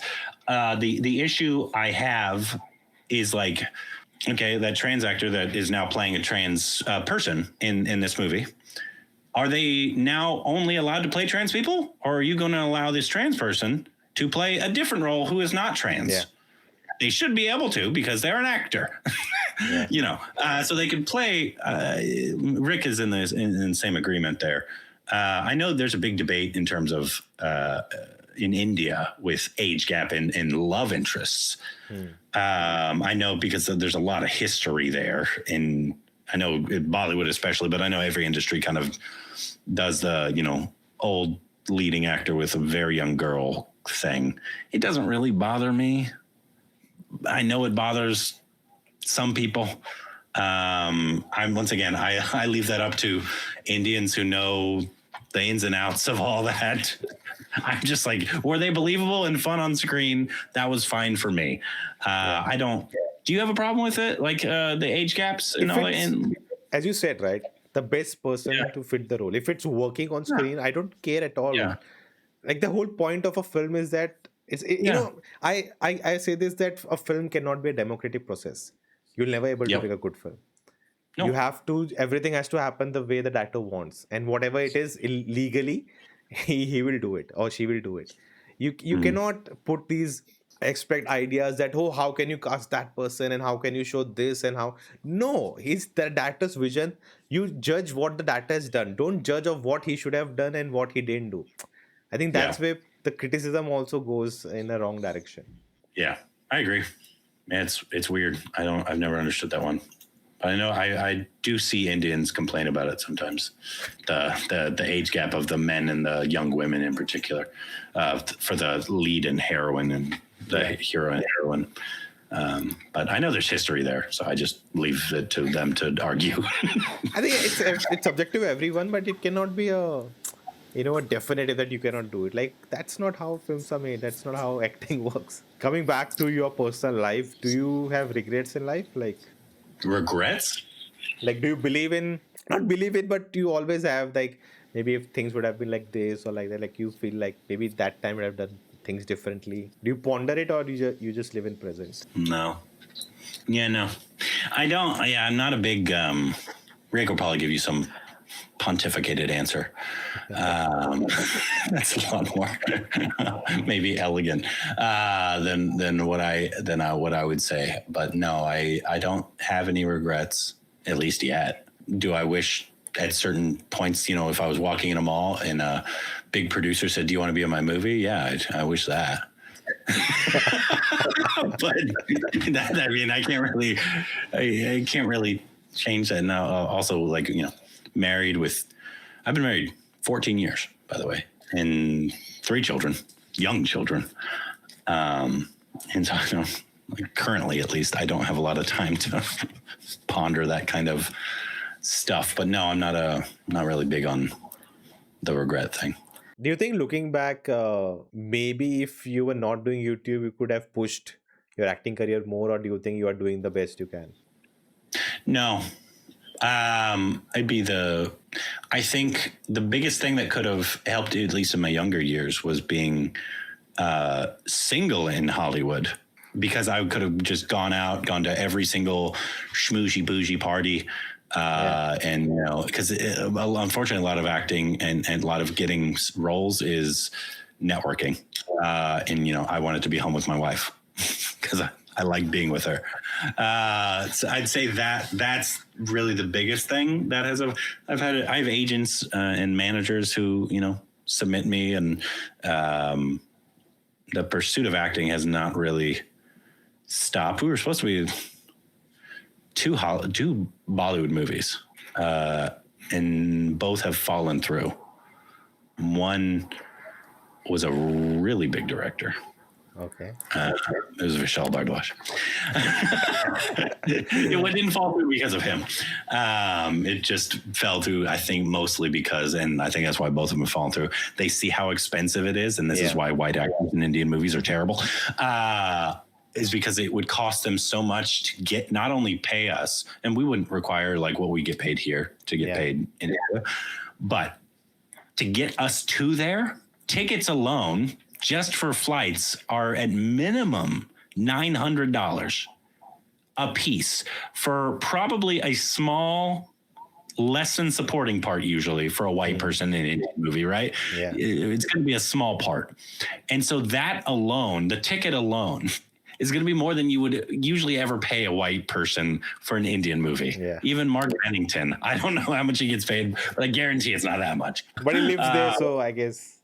Yeah, he lives there. Yeah. Like I said, if we lived in India, we probably would have been in multiple Indian movies already. But I hope it'll happen at some point. I have hookups. My brother is actually a flight attendant. Okay. And so I actually get heavily discounted flights. I just have to fly standby. And so I've told them before, I was like, if you need me, just tell me. And because I can get much cheaper tickets than what you see. Isn't there a union thing that can you go on your own, like without? Yeah, you can. It's just a form you have to figure out, fill out. It's not difficult to get around. And also SAG, they don't care about Indian cinema, unfortunately.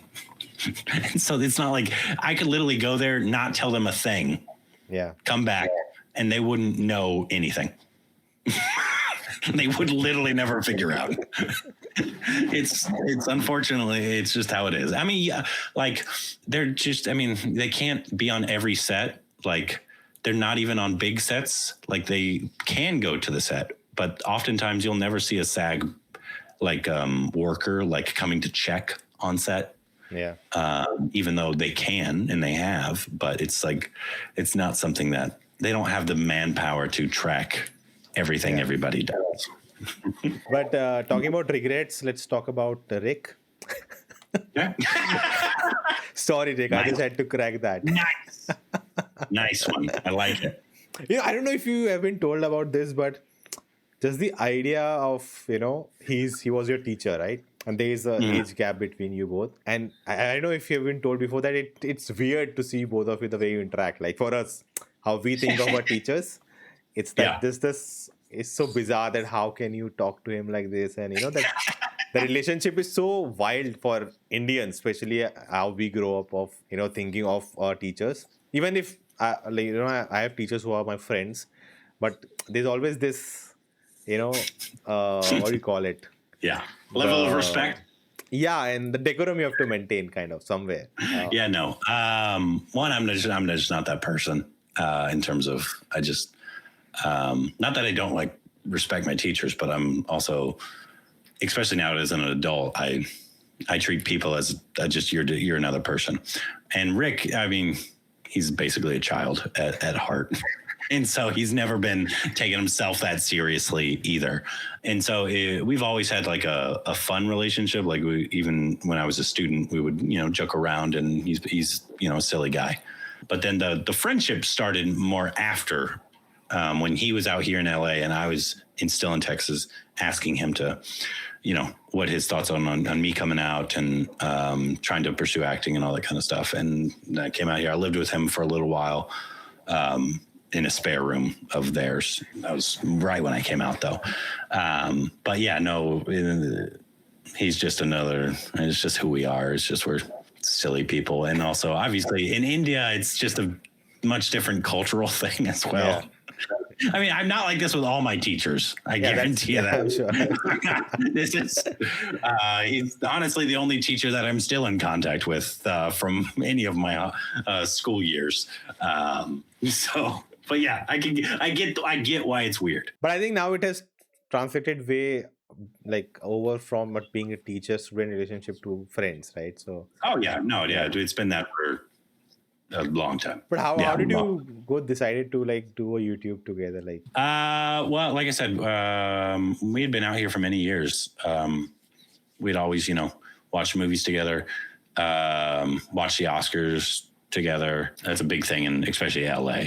Oscar people just get together and used to drink and talk about movies. But I one day I asked him if he wanted to be part of a stupid YouTube channel because I like I said, I'd known the internet and I liked talking about movies, and so I didn't think too much of it. I had a job and he had a job, and I was like, hey, let's film a review every week of a movie, and then people asked us to react to trailers for other content, and then obviously that spiraled into people asking us to react to the Gully Boy trailer, and then watch Three Idiots, and then now we are here today. do you remember yourselves when you had not seen Indian cinema? Like, what did you think? Like, what did you think of Indian cinema? Or what do you know about it? I didn't think about Indian cinema at all. But you had ever heard of it, or even? No, I mean, No idea. I had heard of the term Bollywood. Okay. I've heard that term before, but no, I didn't. I couldn't have told you even Shah Rukh Khan. I couldn't have told you any. I mean, I knew the name Gandhi. I was like everybody else. I didn't know anything. I think when we watched Gully Boy, I said today we were reacting to this foreign film, which is hilarious, called Gully Boy. And I think I said Ranveer. I butchered his name somehow. I forget what I called him. Ranvar or something like that. I called him something like that. But no, Indian cinema, just like most Americans, it wasn't in my anything I think about. It's not that we thought anything positive or negative. It's just we don't. It's not in the American thought, unfortunately. But I don't know if it's something you can answer right now. But do you think having consumed it for so many years, like how much you know about India today, that has maybe bring some change to you, or some change in the belief or something like that? In terms of belief of what? Like the way you watched movies, the way you thought how a story can be told. Or... I wasn't because I'm not a fan of musicals. Like, I don't really. I like the new Wicked. I'm like, oh, cool. That was nice. Rick thought it was like the best movie of like last year. He's a big musical guy. I'm not. And so like I can enjoy it, but it's not like ever going to be my favorite. Like I hated the new West Side Story, Steven Spielberg's. I didn't like that at all. And so when we started watching Indian cinema, I said, oh, these songs are nice, but I was treating it essentially the same way I do Hollywood musicals. And so that has obviously changed. I love the songs in Indian movies. I still don't like Hollywood music. It hasn't translated because I've watched more recent Hollywood musicals and I still don't like it. It's because they sing the dialogue and it bothers me. But in terms of just different ways of storytelling as well for Indian cinema, folklore that each region and language has in terms of the format of a movie. I mean, my tolerance for long movies is much higher than it used to be. I just sat through a 3.5 hour movie, which was great pacing, by the way, for Dhurandhar. That did not feel like a 3.5 hour movie. All hats off to the editing and directing and pacing of that movie.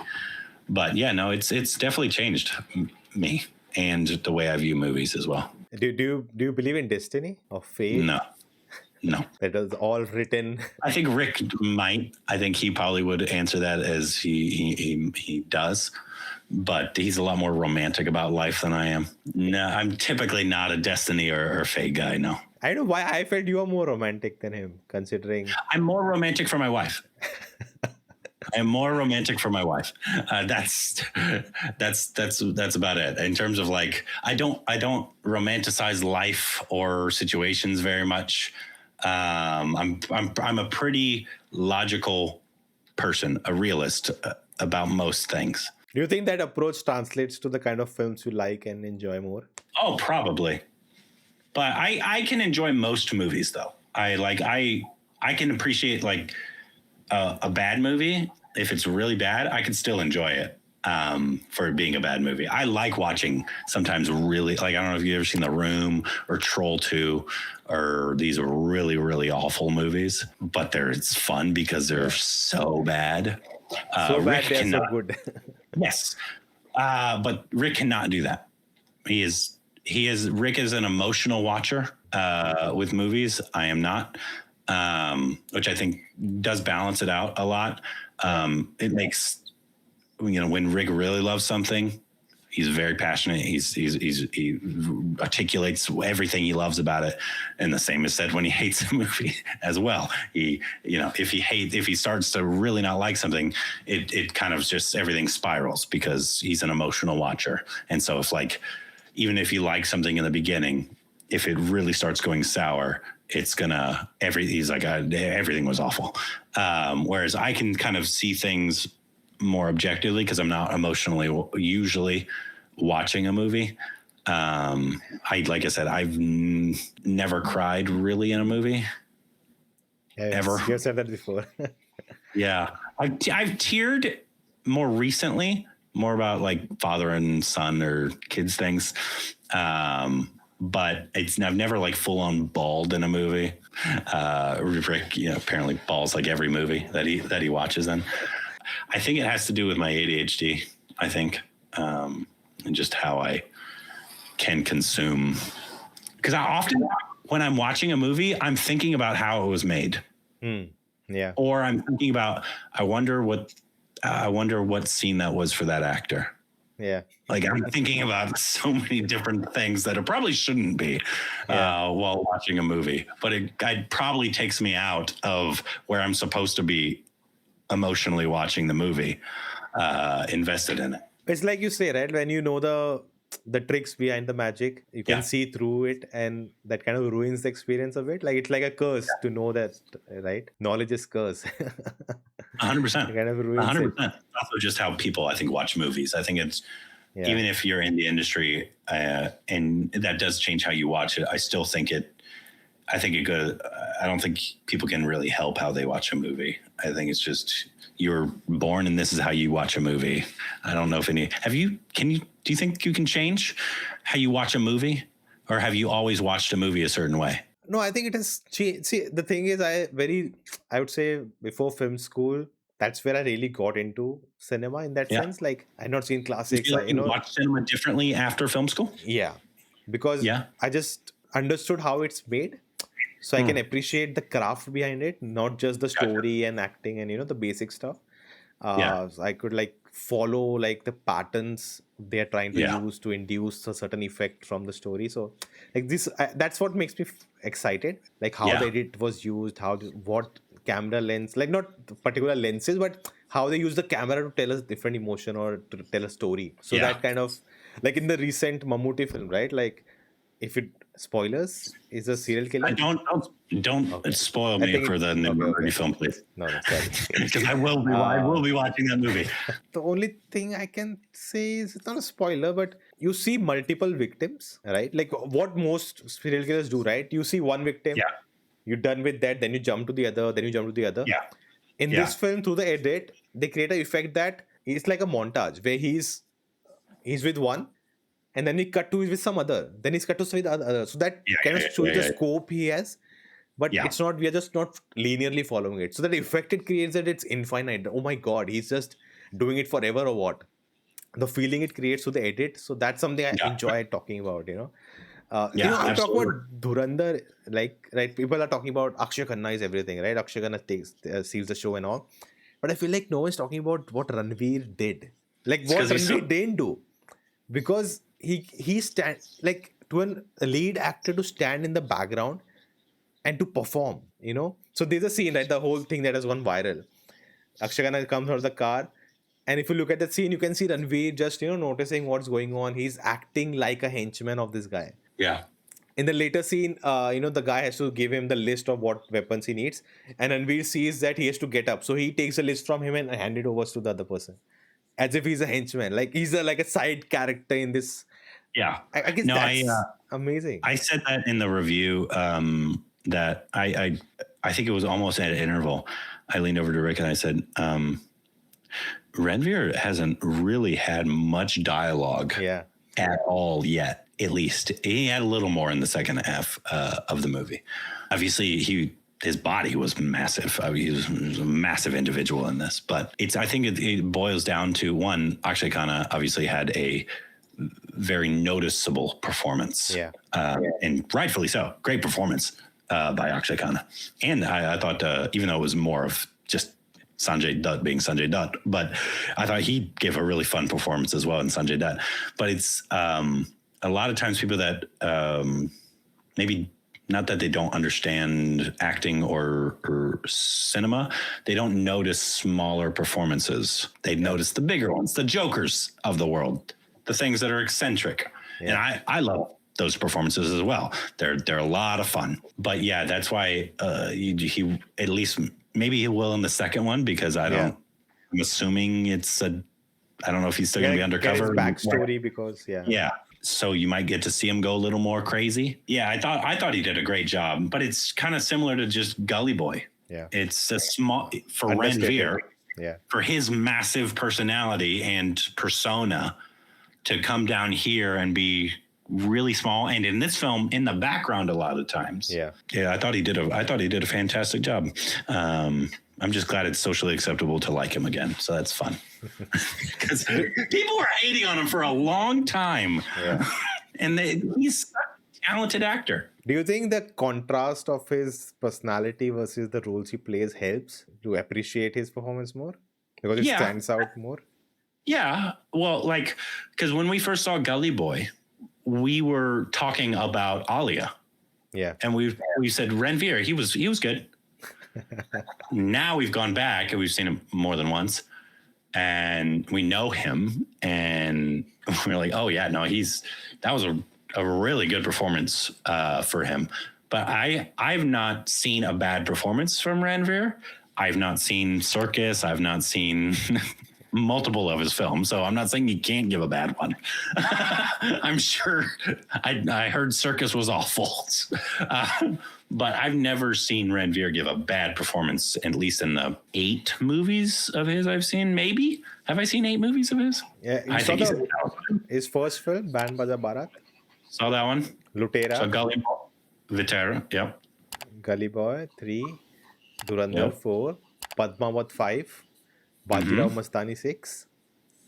Ramlila 7. Lutera. We counted that. 7 already. Yeah. Oh, you did that one. Is that it? No, there must be more. Rocky or Rani. I love Rocky or Rani. There's that one that we loved that nobody else saw. There was a small indie one that he did in between Circus and 83. 83? Oh, yeah, 83. 9. You're talking about Jaisha Jodhar or something like that. Jodhar, yeah. 10. Yeah, 10. I think he was good in that also. Yeah. Oh, we really love that movie. We think people just didn't see it, and so they were like, and it didn't do well at the box office. Yeah. So people just said it was a time bad. Where OTT, like people are saying it's OTT film. It's a pre-2029 film. That movie was good, and he was good in it. But I don't think anybody saw it. And it was just, when a movie does bad, you just see Indian, especially on Twitter, just rag and say a movie's crap because it didn't make any money. But so I guess I've seen 10 plus movies of his. So there's this film called Ladies versus Ricky Bell. I haven't seen it yet. This is the second film he did. It's like he's playing like a performance. Is that a bad performance? No, not at all. I think even in his worst films, which I've seen, he is the one stands out a bit with this. Is it the whole Suryavanshi film where like the cop universe, all of them are cops? Yeah. Simba. We didn't talk about Simba. Yeah, I haven't seen Simba. Yeah. So he's like playing his kind of own kind of thing, but it still shines. Well, that was all I'm saying. Whatever. It's I'm glad it's socially acceptable to like him again. With India, I think the other, apart from cinema, is cricket, which you guys have explored a lot. I actually, I don't know when it was, I thought of making a video for you guys, especially. And the title was Cricket Explained for Stupid People. We've seen some of those. We've seen some of those videos. So it was supposed to be like a funny skit where in a funny way I would explain the rule, but it's like why there's a boundary, right? So my way of it would be like the baller bowls, and I hit the ball, and the ball keeps going, and it reaches LA, and I'm just running to get a run. And they're like, oh, this rule doesn't work. You have to put an end to it. So, okay, we'll put a boundary. So if it goes out 6 runs, you don't have to run. So that's the way I would gonna explain each rule in a funny manner. But yeah, it never came into existence. That would be funny. Yeah, so it's gonna be like stupid things happen, and then I explain, okay, let's not do this stupid. So let's make a rule out of it. So it's like the wide lines, right? The ball goes outside, it's wide. So like the baller bowls and just throws anywhere, and I'm just running behind the ball to hit it. And I've reached New York, and they're like, no, we have to make a rule for it. Okay, you have to bowl within this area. So that's what I was thinking. But is there any rule still that you guys are not getting it, or still I'm sure, but we are much better than we used to be. We understand the game a lot more. When we got to play with the LA Night Riders. How was that experience? That was so much fun. And it was so helpful in just knowledge of not only rules, but appreciating the game more. We sat beside, who do we sit behind? Oh, yeah. When we were watching the game when we were in Texas, apparently the CEO or somebody of Red Chilies was sitting right in front of us. Yeah, I saw that video, the vlog. Apparently. And I was like, nobody could have told me at the moment. That's somebody I would like to have a contact. I don't think I know that person. I don't even know how they knew it. Yeah. But I'm like, they clearly are in contact with one Shah Rukh Khan, and that would be a good contact to have. He's a hard one to get to, let me tell you. Yeah. I've tried. But I think that was fun. I didn't expect that to happen. That was surprising.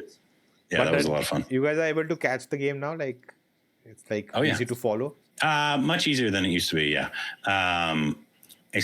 Rick got really into it this past year after that. And we went live for one India-Pakistan game, but it was the bad one. We went live for the bad India-Pakistan game. And like the next one after that was actually really good. And so we're able to understand a lot more. So I bet we'll at least do maybe a couple watch alongs of the T20 coming up, right? That's the World Cup's coming up, right? That'll be fun to do that. I would say, like, I think initially you guys reacted to a video explaining the rules. And I think that time you guys were so new, you didn't understand a thing. Yeah. But I think if you can go back and react to it again, it will be like, it'll help you guys a lot. Like, now you'll understand everything. Like, I remember you guys were saying we didn't get a thing, what they're saying, the terms they're using. But I think now if you rewatch it, like, it'll be a lot of more fun. Yeah, it would be a lot of fun. We've done that before, gone back and watched old reactions. And like we watched our first Gully Boy reaction. Yeah. And it's funny to see like what we called him, what we didn't know, so it'd be funny to do like in the first cricket video we ever did. That'd be funny to laugh at ourselves and see what we didn't know.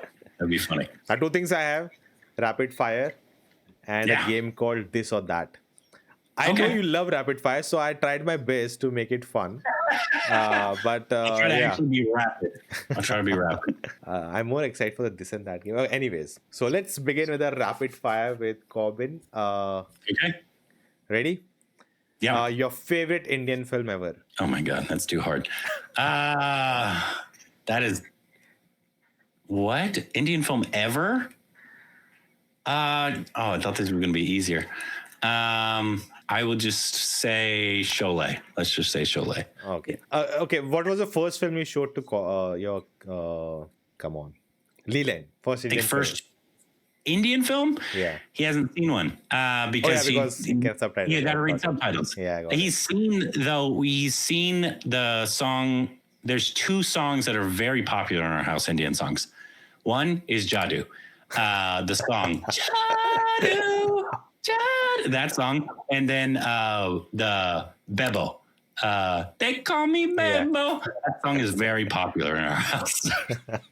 So what was the first film you showed your kid? Indian film, whenever they can watch. The way you watched it, or will you show them which makes more sense for them to watch? No, what makes more sense for them? Honestly, it might be Koi Mi Gela. because they know about Jadoo. Yeah. So if they're kids, obviously if they're older and they haven't seen one, that'd be different. But like as kids, it's a kids movie, so it'd be fun. Your favorite Indian director? All languages? Yeah. Or you can give each language if you have multiple. You can give multiple also, no worries. I love Nelson. I think he's hilarious. Anurag. I know I'm forgetting people too that I love. Because I'm very bad with names. Vishal? Yes, of course, Vishal. Without question. And then let's see from the Malayalam industry. Oh, LGP. Got it. But I know it. No, there's somebody. Who am I forgetting? You can tell me the film. I can tell you the director. Rajamouli? No, I love Rajamouli. Yeah, I love Rajamouli. Yeah. And see, I just forget these people. It's how you can't pick one from all Indian cinema. Yeah, you have to specify in each language. Okay. And Assamese, Rima Das. Got it. Now I'll ask you one harder question than that. Okay. Choose one language. Like from today onwards, you can watch films only in from one language in India. Which one would you choose? You're trying to get me in trouble. Malayalam. Got it.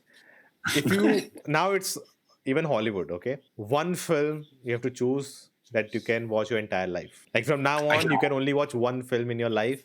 Which one film would you choose? Anywhere, India, Hollywood, anywhere. One film for the rest of my life? Yeah. Oh, I wouldn't do that. Of course, but that sounds awful. I'd get tired of every film. Knight's Tale. I love Knight's Tale. Okay. That's a comfort movie. Have you ever seen that? No. Really? Not heard of it. It's Heath Ledger. Nah. I've only seen his Dark Knight. I have not. You're wild. No, it's a jousting movie. Okay. It's a fun movie. It has Paul Bettany in it. It has Robert Baratheon from Game of Thrones. Yeah. It has so many. That's one of my comfort movies. So I could watch that over and over. I'll try to catch on it. Truth or false? I'll tell you a statement. Say truth or false. Okay. You love Rick, but don't show it. Love as in the Bond love, not the. Yeah. Don't ever tell him I said that though. Okay. Truth, right? Truth. Ranbir is better than Ranveer. You're trying to get me in trouble. False, because I don't actually. I think they're equal. I think they're equally good. Ranveer, Vicky, Shahid are all, I think, equally talented actors together. Ranveer is my favorite of those. But if you're saying if one is more talented, no. If not for Gully Boy, where would your life be today? I probably wouldn't have a YouTube channel. Definitely would have failed for sure. Joe, who knows? I'd probably just be working at Starbucks or something. I don't know. You would hope that you would, have made it, but it's hard to say. I probably would have done something creative though. I mean, I don't want to work for somebody, so I would have found some way to not have a boss, essentially outside of the audience. If you get a role to play in an Indian film of an evil Englishman, would you take it? Oh, without question. Without question. Yeah. Yeah, true. Great. And the last question, are you happy? Oh, very. In life? Very happy. Yes, extremely. Yeah. Okay, now let's do this or that, okay? I'll give you two options, choose one. Tea or coffee? Coffee. Okay. Beer or whiskey? I think I know the answer. Whiskey. Naan or rice? Not together. Not together. Naan. Watching a film in a theater alone or with family or friends?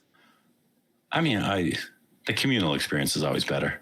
But okay. I will and have many times watched movies in theaters alone. So I don't have a problem with that either. Okay, if you get a opportunity to work as a lead character in a film, you get offers from Hollywood and Bollywood at the same time. Which one will you choose? I can only choose one, Yeah. and I'm the lead. Yeah. Well, it's going to be Hollywood because they pay better. I mean, obviously, you would. I would have to look at the actual character. So if one is absolute garbage, so then Considering both are good, so both are equally good. yeah, both have directors which really admire. Like everything is equal, both sides. Take money also is equal, both sides. Like which one would you choose? Oh, okay, that'd be more difficult because if everything's equal, I don't know. It would be whichever character. If everything is equal in terms of like, if it's like Anurag Vishal film or whatever great director that I would love over India, and then a great director. I might even be more adverse. I mean, not adverse. More wanting to do the Indian one because I have personal relationships with a lot of these people now, and so that'd be difficult. Let's just say Indian. Okay. If everything is equal, let's just say Indian. Okay, if you're working in Indian cinema, you have Yeah. to choose which language would you want to work in. I'll give So you I have to. options. Okay. Bollywood or Marathi cinema. Everything's equal. Yeah, same rules. Well, that's harder because Marathi. Okay. They'd probably have a better. They'd probably have a better story. Got it. Malayalam and Tamil. Malayalam. Then it's a genre base. If you get to choose between a period film and a sci-fi film, which one will you choose? Oh, that's hard. I love sci-fi. But if I'm acting in it, Yeah. how about a period sci-fi? Because That's not an the costumes in the period films and the sets, that's like, it's so fun and so different. The stuff that you don't typically get to do. So probably period, just for the experience of everything. So I think Nolan can pull off a period sci-fi. period sci-fi, Historical or horror as an actor? like how historical, like period, like goes back to the period. Historical thing. as in, maybe based on a true person or something like that. Then that, yeah, Comedy or romance? comedy. Now it gets tougher and tougher, okay? Radhika Apte or Alia Bhatt? Radhika Apte. Got it. She's the queen of Indian cinema. Pankaj or Nawaz? Oh, that's a draw. I have to pick one. Also, I'm missing them. Where have they been? Yeah. Where have they It's been? been Where have they been? some time. Nawaz's film is coming on Netflix. Is it? It's a sequel to his film Raat Akeli Hai. It's kind of a who did it murder is it? mystery. Yeah. Unfortunately, it's just been deemed to OTT now, and it's very sad. I can't pick Pankaj, even though they're equal. Salman or Amir? Amir. Okay. Vijay Sethupathi or Fahad Fasil? Fahad Fasil. Shahid or Ranveer? Ranveer. Got it. The Rock or Tom Cruise? Tom Cruise. I've actually seen him give a good performance. Oh, So we'll do that. Now the hardest one. Okay. Rick or your wife Stephanie? That's not hard at all. That's not hard at all. Rick, right? That is my wife. No, it's definitely my wife. Great. And that was the end of it. Thank you, Korbin. Thank you so much. I hope you had a good time. Oh yeah, I had a great time. It's been a long one. I'm sorry for that. It No took a worries. long time. I think we just talked about so many things I had to ask, and it was happened. great. Finally it happened, and Yeah, thank man. you so much. I had a for doing it. blast. Thank you so much for having me, man. I Thank love talking movies. Thank you so much.